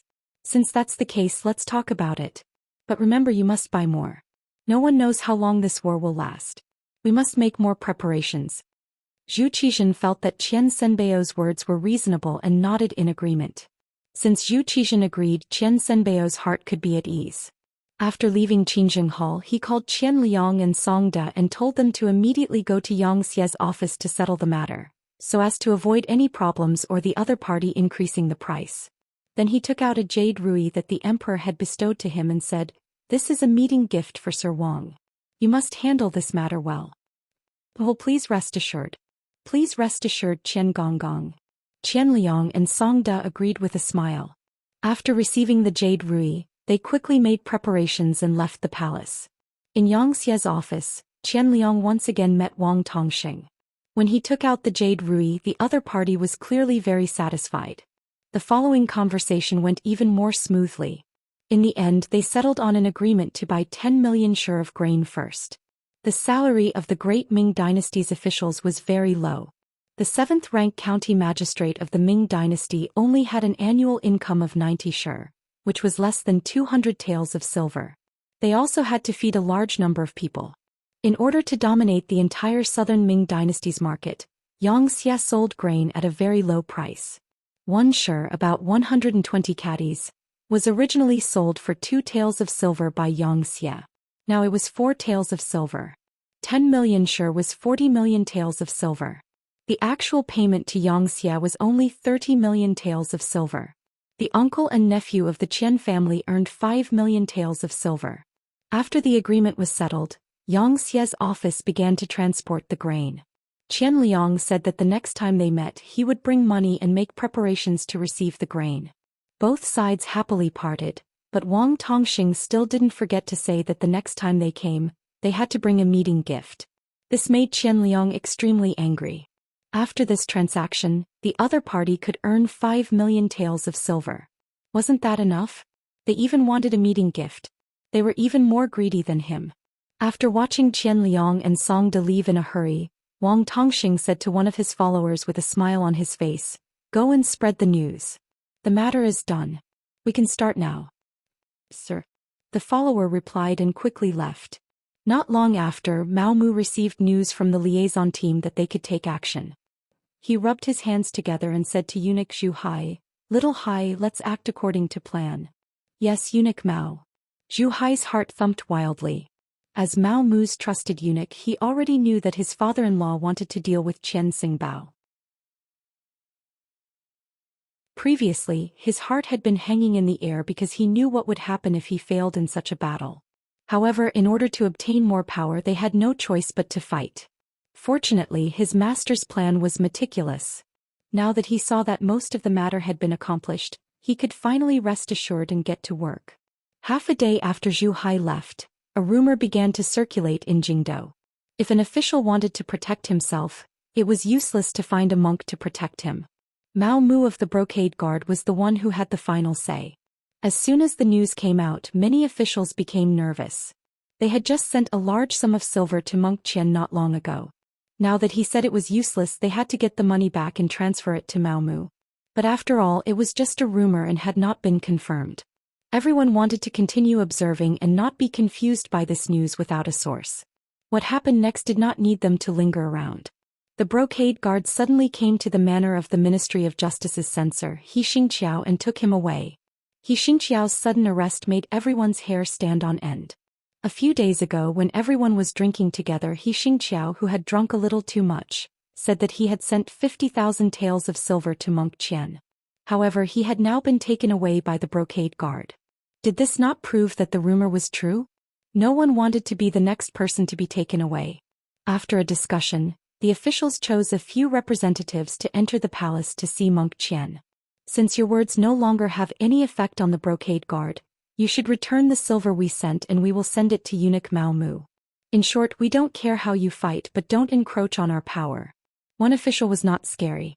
What was scary was dozens of officials gathered together. Even Zhou Xian would have a headache dealing with this force. Zhou Xian did not know about this at this time. He was listening to Mao Mu's secret report. Since it was a secret report, of course he would not let more people be present. Especially when he heard that this secret report was related to his partner, Monk Qian. All the eunuchs in the Qingjing Hall were driven out. Only 2 eunuchs, Mao Mu and Zhang Chen, were left. Zhang Chen, the eunuch who was regarded as Monk Qian's confidant, had another identity. He was Mao Mu's spy. There was nothing in the world that money could not solve. If it could not be solved, then money would be added. Zhang Chen had been bought over by Mao Mu long ago. That was when Zhang Chen was just a little eunuch. He entered the palace because his family was poor. Once he was accidentally discovered by Mao Mu. That day he happened to go out to buy silk for the empress. He saw Zhang Chen's father saying something at the palace gate. At that time Zhang Chen's face was full of tears. With the idea of making more good karma, Mao Mu walked forward and learned that Zhang Chen's mother was seriously ill and urgently needed money. Zhang Chen's father really had no choice. Only then did he think of his son in the palace who was no longer a healthy person. But at that time Zhang Chen was just the lowest level eunuch. He had no power, no influence and no extra money. It was not easy to get some monthly allowance, but it was deducted by the eunuchs. There was not much left. Mao Mu took out 100 taels of silver at one time. Zhang Chen was so grateful that he wanted to kneel down on the spot. From then on, Zhang Chen became Mao Mu's man. However, because his level was too low and Mao Mu was very low-key at that time, no one noticed this matter. From then on, Mao Mu kept giving Zhang Chen money. Zhang Chen was also a smart and capable person. Step by step he became Qian Sengbao's right-hand man and became his right-hand man. Mao Mu brought Zhang Chen to Zhou Xian to report to him about the food.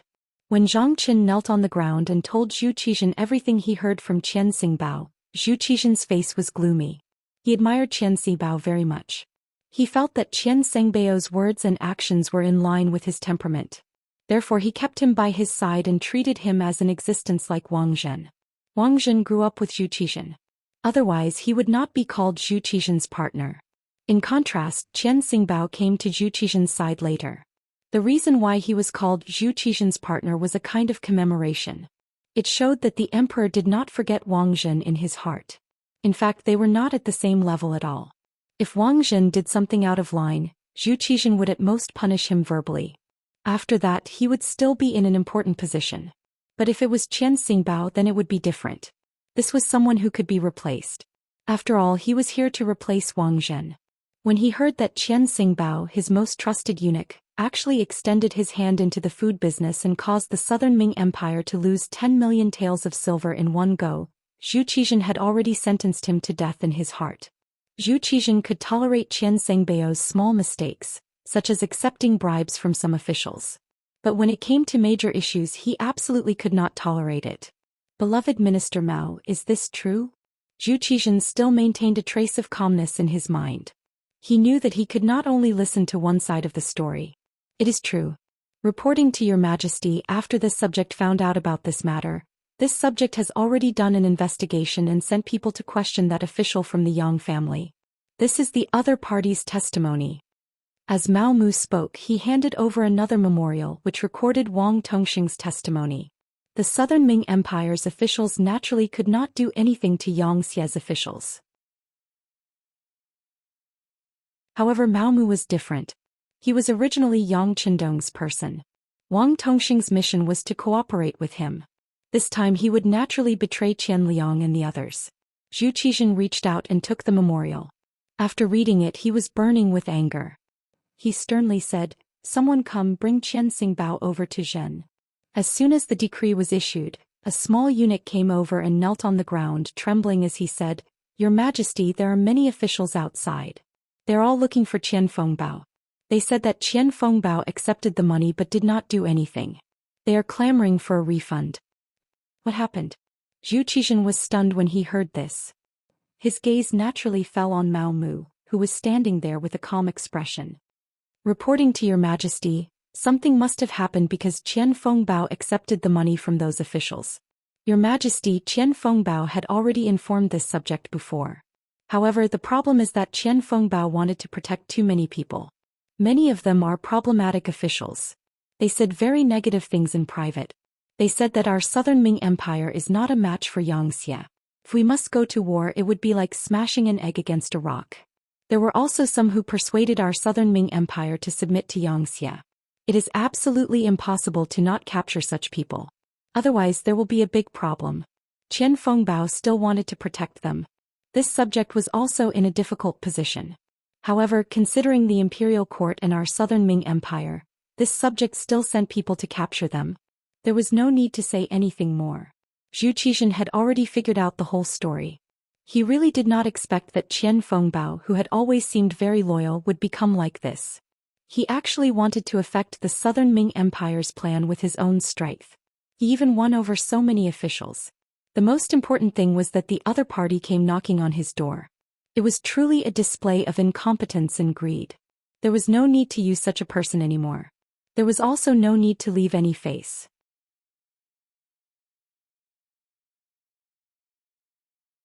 Chapter 1679. Originally he wanted to reprimand him to see if he had a chance to change. But after the official made such a fuss, Zhou Xian gave up all his fantasies. Beloved official Mao, arrest him. This subject obeys. Mao Mu showed a trace of hesitation. Of course he wouldn't plead for Qian Xingbao, but he still had to act. After all, everyone knew that he was where he was today because of Qian Xingbao's help. This trace of hesitation was seen by Zhou Xian. He sighed in his heart at Mao Mu's benevolence and said, "All right, we know what you want to say. But Qian Xingbao's crime cannot be forgiven. You don't need to say any more. Go." Yes. Mao Mu knew that he had done what he needed to do. The next step was to uproot Qian's faction.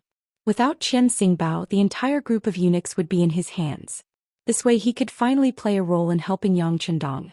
Think about it, with the help of these eunuchs, how could any of Nanming's actions escape Mao Mu's eyes? It meant that everything Nanming did would be known by Yang Qindong and Xianxia. How could this battle continue? Qian Xibao was arrested. Qian Liang, Songde and the others were also arrested. When a large group of embroidered uniform guards appeared in front of them, Qian Liang shouted loudly, "Are your dog eyes blind? Don't you know that I'm the commander?" Qian Liang, who still wanted to show off, was met with a series of punches and kicks. He completely became obedient. As for Qian Xingbao, he shouted loudly that he wanted to see the emperor, but no one paid attention to him. He was tied up and brought to the embroidered uniform guards' prison. In the prison, Qian Xingbao finally saw Mao Mu. Different from before, one was a prisoner and the other was an official. When he saw Mao Mu appear, Qian Xingbao changed his decadent appearance and threw himself on the iron bars in front of the cage. Eunuch Mao, quickly go see the emperor. Tell him that this official has something to say. This subject is innocent.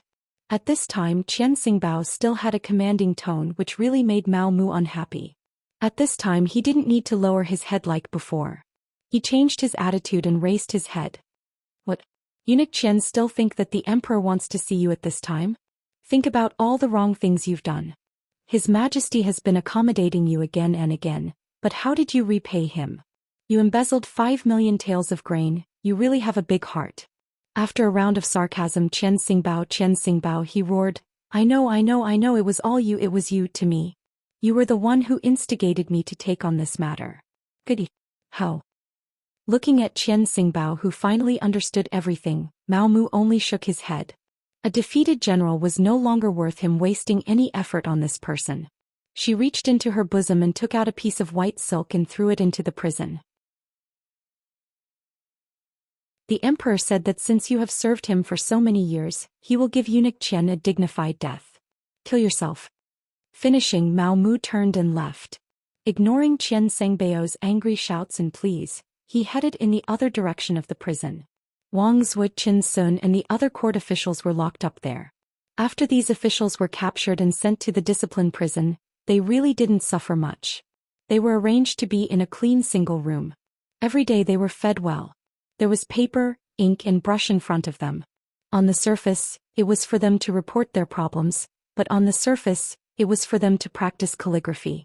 After all, there was no entertainment in prison. Practicing calligraphy could calm the mind. Although Mao Mu had come a few times before, he had never had a deep conversation. At that time his position was not stable. Now it was different. The chief eunuchs who were older than him had been taken down one by one. The remaining eunuchs were tactfully under him. He could finally do what he wanted in prison. He didn't need to be afraid of others spying on him or reporting him. The first to arrive was Wang Zuo's room. When the embroidered uniform guard opened the door, Wang Zuo was practicing calligraphy. He didn't seem to have any intention of stopping when he saw Mao Mu arrive. He had a feeling that Mao Mu was different from the other eunuchs. However, before the other party revealed his intentions, he wouldn't say anything. This one greets official Wang.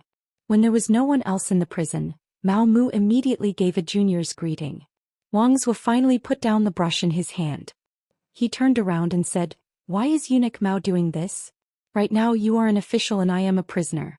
There is no need for such formalities. No, official Wang is not a prisoner. You are not guilty. The reason why you were brought here is because I don't want you to work for the Southern Ming Empire. This is all Bugnom of Gozhouxian's intention. Mao Mu finally decided to speak the truth. He also believed that at this time Wang Zuo should know what to do. As expected, when he said this, Wang Zuo was stunned. After a long while he sighed and said, Bugnom of Gozhouxian really has good methods. He even has his hands in the palace. If this old man's guess is correct, eunuch Mao should have the final say in the palace. As official Wang thinks, the stones that should be moved have been moved. Right now this subject's words still have some weight in the palace. Mao Mu replied modestly. Amazing. Wang Zuo sighed. When he looked at Mao Mu, his attitude became more serious. However, what ability did this old man have to make Bugnom of Gozhouxian calculate and arrange things like this? In fact, even if this old man was in court, the Southern Ming Empire wouldn't be a match for Bugnom of Gozhouxian. This is different. Mao Mu shook his head. Bugnom of Gozhouxian wants to lead the Han people to the peak of the world. If the Xianxia and the Southern Ming Empire really fight, it will only benefit the other foreign races. This is why this kind of plan is made. I hope official Wang can understand. I understand. Wang Zuo said emotionally. Bugnom of Gozhouxian's goal is to do so much for the Han people. It really makes me blush with shame. Speaking of which, this old man is about to enter the ground. If there is something I can do for our people before I pass away, it is also my wish. This meant that he was going to help. Mao Mu was waiting for this result. He immediately said happily, if Bugnom of Gozhouxian knows of official Wang's choice, he will definitely be very gratified and grateful. This old man doesn't dare to accept this. Bugnom of Gozhouxian should be the one receiving the gratitude of all the Han people. Alright, since it's like this, I hope eunuch Mao can wait a moment. I will write a few letters and trouble you to send them over. They are all this old man's students. They won't dare to disobey this old man's words. Please start writing, official Wang. This little one will be honored to grind ink for official Wang. Mao Mu also didn't expect things to go so smoothly. In fact, for an old official like Wang Zhe, he had seen many wonderful things in his life. He was used to seeing the change of imperial power, the internal strife between officials, and the suffering of the common people. Now that there was finally someone who could change everything, how could they not help? Moreover, these days in prison had already made them understand that since the emperor didn't trust them, there was no need for them to risk their lives for him. It was better to go with the flow. Of course, there was another important reason. Yang Qindong definitely knew what they were doing now. Even if they couldn't enjoy this kindness, they still had children and grandchildren who could be taken care of. In this way, everything they did now would be worth it. Mao Mu grinded ink. Wang Zhe personally wrote more than 10 secret letters. This meant that there were at least 10 officials in the court who would stand on Xia's side in the battle between Xianxia and the Southern Ming dynasty. There were many Southern Ming officials who were arrested in prison. One could imagine what kind of consequences it would cause. The situation in the Southern Ming dynasty finally stabilized. Mao Mu took over and controlled the entire group of eunuchs. His subordinate Zhang Chen became the head eunuch of the Imperial Horse Directorate. His subordinate Zhu Hai became the eunuch in charge of the emperor's daily care. With the help of these people and the embroidered uniform guards in his hands, it was guaranteed that if there were any big movements, Yang Qindong would be the first to know. In Xianxia City, Baiming's observer group had also left and returned. Because Hu Shao was old and couldn't bear the pain of the bumpy journey, he was left in Xianxia City. Queen Hu Yan found a large house outside the palace. When she missed her grandfather, she could go and see him at any time to relieve the pain of homesickness. During this time, Yang Qindong met with the representatives of Baiming's observer group. Among them was the leader of the observer group, the Crown Prince's junior tutor, Grand Scholar and Minister of Justice, Zhou Xian. Speaking of Zhou Xian, his fate was completely changed by Yang Qindong. In history, he made a great contribution in saving Zhou Xian. Later he rebelled and was killed. Now he was still alive and well. Not only that, but he also became the teacher of Zhu Qiu's only son Zhu Jianji. More importantly, Zhou Xian was Yang Qindong's subordinate. This allowed him to maintain an excellent state of mind in the upcoming battle between Baiming and Xianxia. Zhou Xian was secretly brought to a small courtyard by Yang Qindong at night. His identity couldn't be exposed yet. Under the guidance of the Black Knight Dragon Guard, Zhou Xian saw Yang Qindong in the small courtyard, who was singing to the moon. She quickly walked a few steps forward. When he got close, he knelt on the ground with a thud. Minister Zhou Xian greets the king. "Ah, please rise." Yang Qindong helped Zhou Xian up with a smile on his face. He looked like a group of ministers who were enjoying each other's company. Very few people knew the contents of the meeting. Even the Black Cavalry didn't know the details. They only knew that when Zhou Xian was about to leave, he had a satisfied smile on his face. Baiming's observer group finally left. What they saw and heard in Xianxia City would slowly ferment over time. Yang Qindong didn't care anymore because he was preparing to attack the Southern Ming Empire.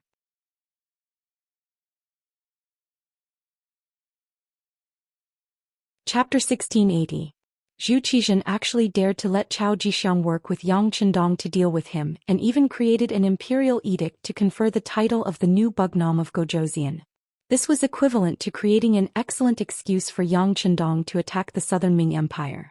He originally thought that it would take some time before he had to mobilize his troops. Everything was brought forward because of this accident. In the third month of 1468 AD, 2 months after the Southern Ming observation group returned, Xianxia advanced from Guangxi to Guangdong in the name of cleaning up the emperor. The battle was about to begin. Xianxia sent out the 1st Cavalry Division, the New Army, the 3rd Army, the 2nd, 4th and 5th Divisions of the Leng Vanguard, as well as the 1st, Meng 2nd and Meng 3rd Divisions of the Russian Empire. Close to 300,000 troops were split into 3 directions: Guangdong, Hubei and Jiangxi. The 1st Cavalry Division, the 5th Division of the Leng Vanguard, and the 3rd Division of the Meng 3rd Division of the Jiangxi Vanguard, the New Army, the 4th Division of the Leng Vanguard, and the 2nd Division of the Meng 3rd Division of the Russian Empire went to Hubei. The 300,000 troops moved out with great momentum, causing Guangdong, Hubei and Jiangxi to be in a state of emergency. Southern Ming capital Yingtian Prefecture. Kuang Yi, who was already over 80 years old, dragged his sickly body into the palace to meet the southern Ming Emperor Zhou Xian. Ever since he returned from Qiqian City, Kuang Yi had been sick. After all, he was old and no longer as brave as he used to be. This old man who should have died in the wooden fortress had his fate changed by Yang Chendong. However, he was finally at the end of his life. "Give him a seat." Seeing Kuang Yi trembling as he walked into the hall, Zhou Qian shouted from the bottom of his heart. Eunuch Zhu Hai hurriedly complied and directed the other eunuchs to bring over a wooden chair with a very thick cushion on it. He then helped Kuang Yi sit on it. After tossing and turning, Kuang Yi's face was slightly red, which was caused by his anger. It seemed that his body really couldn't take it anymore. "This old subject has come to see your majesty to ask on behalf of the officials of the Ministry of War whether the food and military equipment have been properly prepared and whether the soldiers are sufficient." Kuang Yi took a long while to finish his words. "Minister Kuang, the food and weapons have been prepared. It's just that the issue of the source of soldiers is still a little troublesome. I'm afraid it'll take some time." Zhou Qian's voice had a trace of fear in it as he spoke. There was nothing they could do about it. The influence of the members of the observer group was too great. Under their influence, it seemed that everyone knew that Xianxia was extraordinarily powerful. They all knew that if they were to fight with them, they would lose more than they would win. As a result, many young people were unwilling to join the army. After receiving the news, Zhou Qian had no choice but to give the order to capture able-bodied men. But even so, the effect was still not good. Many young people ran away from home and hid in the nearby homes. This made it difficult for the supply of reinforcements to arrive. Kuang Yi had been bedridden at home for a while, so he wasn't clear about the matters of the court. When he heard that the army wasn't fully prepared, he couldn't help but anxiously say, "Your Majesty, this can't be sloppy. Xianxia is extremely powerful. In addition, they have countless experienced veterans. Even if we were to fight them one by one, we would still be at a disadvantage. If we don't have enough soldiers, we won't be able to suppress them with numbers. I'm afraid that it will be even more difficult to obtain victory." "Yes, Minister Kuang's words, we understand. You should go back and recuperate first. Once you're well, we still need to put you in an important position." Zhou Qian didn't want to tell Kuang Yi about the difficulties of the court. First, it was useless. Second, it would only add to his worries. Since it was like this, it was better not to say anything. Seeing that the emperor had agreed, Kuang Yi couldn't force him too much. Trembling, he stood up and took his leave. After leaving Qinzheng Hall, he didn't go home. Instead, he went straight to the Ministry of Personnel's Yamen. He wanted to see Minister Chen Sun and have a good talk with him. He wanted him to send capable people to take charge of the recruitment of soldiers. Because he had been kept in the dark by his family, Kuang Yi didn't know that Chen Sun had long been arrested by the embroidered uniform guards. When he arrived at the Ministry of Personnel and saw that the new minister Chao Jie had come to greet him, he had a puzzled expression. He knew this Chao Jie. He had always worked in the Ministry of Personnel. He didn't have any great abilities, but he was good at forming cliques. He had a good reputation among the officials. However, he was still an old official in the Minister of War.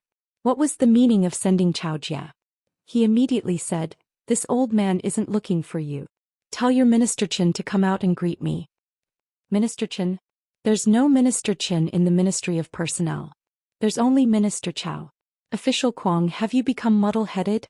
An official from the Ministry of Personnel gave an answer without thinking too much in order to flatter Chao Jie. Chao Jie didn't say anything to stop his subordinates' rudeness. These old fellows were already so old, yet they still occupied such important positions. He had long found them unpleasant to the eye. Young people also needed to stand out. Thus, he allowed his subordinate to speak to Kuang Yi with such an attitude. Kuang Yi's health wasn't good to begin with. He should be recuperating at home. How could he have been provoked? In front of the emperor, he was given a seat and treated with kind words. Who would have thought that he would receive such treatment in the Ministry of Personnel? He would be directly contradicted by an unknown minor official. Kuang Yi's personality was very straightforward and impulsive. Most of the time, he was the one who didn't follow the rules. This was also one of the reasons why he was able to become the Minister of War. If you weren't strong enough, you wouldn't be able to control the people in the Ministry of War. When had he ever been treated like this? His face immediately flushed red with anger. However, when he thought of the country's great plan, he forcefully restrained himself. He didn't know what had happened recently, so he couldn't help but say, "I want to see Chen Sun." "You want to see Chen Sun? Easy. Go to the embroidered uniform guards' discipline prison." That minor official saw that Kuang Yi seemed to have been subdued by him. His face was full of pride and he spoke even more unscrupulously. Discipline prison? For a moment Kuang Yi didn't quite understand. That's right, the discipline prison. At this moment Chao Jie opened his mouth. It seemed as if he was explaining, but in reality he just wanted to anger Kuang Yi. He wanted to use this opportunity to tell those old officials who had the final say in the Ministry of Personnel. They were old, so they shouldn't stand out and give orders. Not only is Chen Sun in the discipline prison, but Wang Zui, Xiechong, Zhou Xian and the others are also there. They actually said that the Nanming Empire wasn't a match for Xianxia and caused a bad influence. They've all been arrested. Chao Jie had just finished speaking when he saw a black figure suddenly collapse in front of him. Upon closer inspection he realized that Kuang Yi had fainted from anger. Blood was flowing out of the corner of his mouth. It was obvious that he had fainted from anger. Considering Kuang Yi's seniority, if he really died in the Ministry of Personnel he wouldn't be able to explain himself. He hurriedly shouted for people to carry the unconscious Kuang Yi and send him to the Kuang Manor. Then he sent people to the palace to find an imperial physician. Kuang Yi fainted from anger and his body's condition worsened. When he returned to the manor he slowly woke up after tossing and turning and spitting out another mouthful of blood. He muttered the words "destroying the Great Wall," and fainted again. 3 days later Kuang Yi finally breathed his last. This loyal official who had devoted his entire life to building the Great Ming Empire's army finally left the Great Ming Empire at a crucial time. This was all thanks to Mao Mu. He had captured all of the capable officials of the Nanming Empire and replaced them with officials who only knew how to fight for power and profit. In reality they didn't have much ability. Not only did this cause the Nanming Empire's work to be unable to progress smoothly, it also caused Kuang Yi to faint from anger until he died of illness. However, at this time no one cared about Kuang Yi's life or death. Even when Zhu Xian received the news he only sent his prince, Zhu Jianshan, to offer his condolences. Speaking of Zhu Jianshan, he was already a young man of 21 years old. He was in his prime. In history, Emperor Xinzong of Ming Dynasty was wise and benevolent. He could be considered a good emperor. However, it was a pity that Yang Qindong's arrival changed everything. First, Zhu Qiyu seized the throne, causing Zhu Qian to no longer value familial love. In order to not repeat the same mistake, he didn't give the crown prince too much power. Secondly, Zhu Jianshan's mother was Madame Zhou. Because Empress Qian was in good health, she didn't die early under Mao Mu's care. She even gave birth to another prince for Zhu Qian, Zhu Jiani, who was now 11 years old. His mother wasn't favored and he had a younger brother who could fight for power. As a result, he was never made the crown prince and was only an ordinary prince. This was especially true in the imperial palace. Now that Mao Mu was in power, he only had Zhu Jiani and the other young masters in his eyes. The other eunuchs naturally knew what to do. Zhu Jianshan's influence became weaker and weaker and he could only do some unnecessary things. Kuang Yi died. Losing a great general before the great battle had even begun was somewhat unlucky. Although this great battle didn't happen, Kuang Yi wouldn't have been able to last long with his age and body. But things happened so coincidentally that the impact wasn't good. Mao Mu deliberately spread the news. For a time, whether it was in the imperial palace or among the common people, there were many unfavorable comments about the Southern Ming Empire. This made the recruitment of soldiers even more difficult. After all, who would send their children to die in a war that they knew they were bound to lose? When the officials trembled and wrote a report about the recruitment of soldiers that didn't go well and presented it to Zhu Qian, this emperor who was plagued with misfortune didn't get angry. Or it could be said that he already knew everything and was mentally prepared. He didn't want to be like Kuang Yi and be angered to death by his officials. Zhu Qian couldn't help but think of those old officials. If those old officials were willing to help, things wouldn't be as bad as they were now. But when he thought of how those old officials had already been frightened by Xia's strength, he didn't know what kind of problems would occur if he really used them. This idea was suppressed by him. If the recruitment of soldiers isn't going well, then we won't recruit for now. We now have 2 million soldiers in our hands and 800,000 soldiers on the front lines. We want them to fight a victory and let our people see the might of our southern Ming Empire's army. Come, write a decree to Guanyin. Have him quickly attack and find an opportunity to destroy Xianxia's army to strengthen the prestige of our southern Ming Empire. Zhou Xian was very straightforward and directly issued a decree to mobilize the army. It was said that 100 words couldn't compare to a single action. Then he would use practical actions to prove it.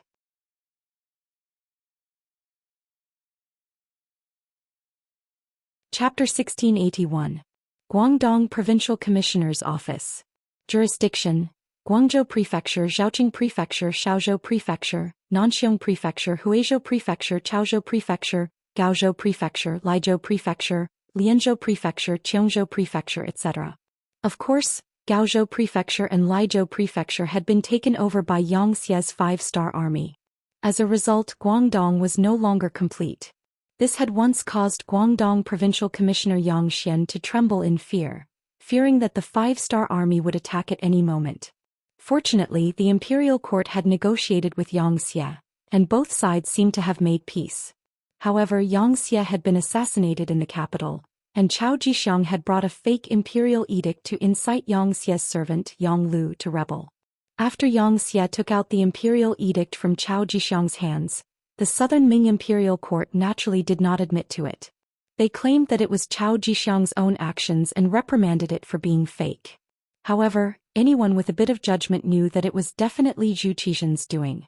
Although eunuchs had a lot of power, they did not have the guts to forge an imperial edict to reclaim the title of king. This was not the first time Zhou Xian had cursed Chao Zhixiang's incompetence. If you want to do it, then so be it. It is said that the strongest fortress is the easiest to break through from the inside.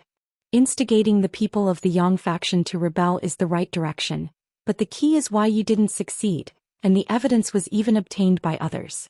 If this isn't incompetence, then what is? Now, with such an excuse, Xianxia would have enough reason to attack. As such, Zhou Xian quickly mobilized his troops and made the decision to fight against Xianxia. At this moment, the imperial court had also seen this scene clearly. The reinforcements had arrived. When General Guanyin brought 300,000 soldiers to Guangzhou Prefecture, Zhou Xian's heart calmed down, and he hurriedly brought his officials to welcome them. After all this training, Guanyin had finally matured and became a great general. He had 300,000 soldiers under his command and could be said to be very proud of himself. However, if one looked closely, one could see the worry in his eyes. Guanyin had dealt with the 5-star army a long time ago, and they had worked together to quell a riot. At that time, the strength of the 5-star army had shocked Guanyin. Now so many years had passed and Xianxia had taken over several territories of the Great Ming Dynasty. The strength of the other party could be imagined. It could be said that this mission would not be easy to complete. The general died in 100 battles. As a trusted general of the southern Ming Dynasty, it was Guanying's fate to die on the battlefield. He couldn't refuse it and he wouldn't refuse it. He wanted to see how strong the 5-star army had become. He wanted to teach the 5-star army a lesson and let them know that in front of the southern Ming Empire, the 5-star army was nothing. The 300,000-strong army directly moved to the outskirts of the city and set up temporary barracks. Guanyin and his group entered the city and met the civil and military officials of Guangdong. As one of the most important guards in Guangdong, General Li Hani of the Guanghai Guards reported the situation to Guanyin. For this person to be able to become the commander of a guard, he was quite capable. At the very least, he had a clear understanding of the strength of the 5-star army and the numbers of the troops sent out. General Guan, the 5-star army on the other side, has around 100,000 strong soldiers. They have the 3rd Legion as the main force, with the 2nd Division of the Lengfeng Division and the 1st Division of the Russian Empire as support. The 3rd Legion has around 50,000 strong infantry and firearms. The 2nd Division of the Lengfeng Division is all firearms, and the 1st Division of the Russian Empire is all cavalry, numbering around 50,000 strong. There are also some auxiliary troops transporting rations, but the number is unknown. Oh right, I heard from the scouts that Bugnam of Gojosian will personally come to the front lines to command the battle. After he finished speaking, General Li Hani returned to his seat. Zhou Xian and the other civil officials all looked at Guanyin expectantly, waiting for his reply. Guanyin had already noticed everyone's gazes and knew that he had to make a statement to reassure them. He immediately laughed and said with a magnanimous tone, "Very good, General Li has done a lot of work. Since we know the enemy's deployment, the rest will be easy. This time I have brought 200,000 strong soldiers. Including the soldiers from Guangdong, we have a total of 300,000 strong soldiers. The enemy only has 100,000 strong soldiers. With 3 against 1 and the terrain advantage, how can we not win? Yes, we have the advantage in numbers and are more familiar with the terrain. We will definitely win." Zhou Xian and the others agreed. For a moment, everyone voiced their agreement as if they had already won the battle. Kuang Ye's expression did not change. All these years he had been studying the tactics of the 5-star army. Although he did not personally go to the front lines, he could see how powerful the enemy was from their achievements. He had never underestimated his opponent. If the 5-star army was easy to deal with, they would not have such glorious achievements. However, it was absolutely impossible for the Southern Ming Empire to surrender without a fight just based on this battle record. Kuang Ye's face was full of fighting spirit. "My lords, the 5-star troop is very aggressive this time. I heard that they are either on horseback or on bicycles and they move very quickly. In order to prevent them from using their advantage, I have decided to defend the Guangzhou prefecture in this battle and unite the army into one fist. We will use our advantage to fight them at the city gates." Good, this is a good idea. We'll combine our advantages and allow them to move too quickly. In the end, they'll still have to obediently come to the city and fight with us. Li Hani was the first to agree. The 2 generals had the same opinion, and those civil officials who didn't understand military tactics all expressed their agreement. The left envoy of Guangdong, Zhou Xian, expressed that he would take care of the food reserves and ensure that the army had enough to eat. After the meeting, the Southern Ming Empire quickly took action. The Southern Ming Empire's army in the nearby cities received the order and quickly left the city to gather in the direction of the Guangzhou prefecture. In a short period of time, the Southern Ming Empire's military strength in the Guangzhou prefecture reached 450,000 soldiers. The 5-star army that was marching towards Guangdong also received intelligence from the spies in the various cities. They knew that the Southern Ming Empire's army was retreating to the Guangzhou prefecture and intended to fight a decisive battle with them. Immediately, they sped up their march and headed straight for the prefecture of Guangzhou. After a few months of training, the Third Army had regained its original personnel structure. The missing personnel were transferred from Crimson City and were all carefully trained by the 1st Division of the Cold Front. With the addition of these people, Wu Sheng's confidence skyrocketed. Now he was just waiting for the right opportunity to fight the Southern Ming Empire. In Xianxia's army, the Third Army's composition was the most complicated. They had infantry, cavalry, and firearms. This was also because the Third Army was formed under the pincer attack of the Ross Duchy and the Golden Horde. They were far away from the rear and couldn't get any supplies or personnel to replenish their forces. Fortunately, they had persevered until now and finally achieved results. The Third Army had grown from less than 8,000 soldiers to more than 50,000 soldiers. Now they could be described as having high morale and powerful combat strength. The Third Army was already so powerful, let alone the 2nd Division of the Cold Front. Although there were only about 10,000 of them, they were all made up of musketeers. It wasn't difficult for them to do so as they were all motorized troops. The 3-wheeled motorcycles that filled the entire 2nd Division allowed their movement speed to increase by more than 10 times. During this period of time, after Crimson City successfully built the first 3-wheeled motorcycle, they sped up the production process. In the end, they produced close to 10,000 motorcycles, all of which were allocated to the 2nd, 4th, and 5th Divisions of the Cold Front. Originally, the 2nd Division of the Cold Front needed to use bicycles to increase their speed. Now that they were motorized soldiers, they were filled with fighting spirit and only wanted to perform well on the battlefield to repay Bugnam of Gojoseon's kindness. Now that they had 2 strong armies, the 1st Division of the Russian Empire was not worth mentioning. Although they were all cavalry, they were not part of the Han army, so they were only used as reserves for this battle. Although Division Commander Ahuli was a little disappointed, he did not complain at all. Instead, he kept his subordinates under control and warned them that their opponents this time were the Han. Without orders, they were not to kill innocent people. Otherwise, no one would be able to save them. In addition, Yang Qindong had also come. Along with him were 5,000 black cavalry soldiers and 100,000 logistics soldiers. These were Han auxiliary soldiers who had undergone short training. Their role was not on the battlefield. Other than transporting supplies, they were mainly responsible for guarding prisoners and propagating the Xianxia policy. Obviously, Yang Qindong had already predicted the outcome of this battle before the battle even started. If they could not defeat the infantry of the Southern Ming army with firearms and cavalry, then the Five-Star Army did not want to unify the world.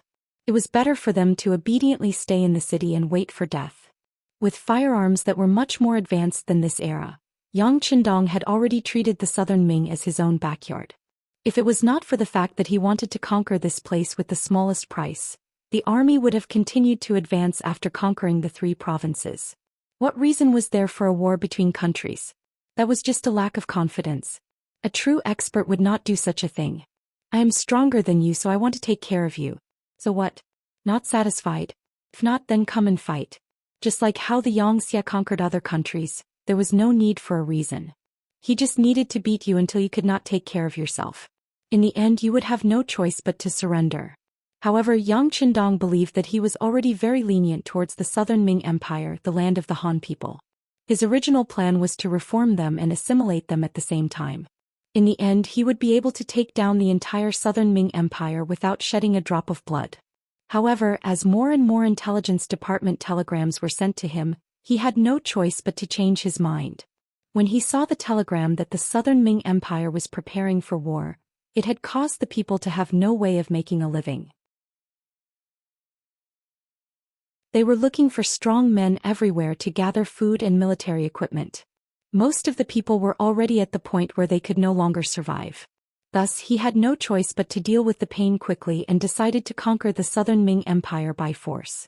Only then would they be able to take down the Southern Ming Empire in a shorter period of time and save the Han people.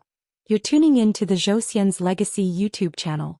Don't forget to subscribe and join us on this journey to catch the most captivating stories.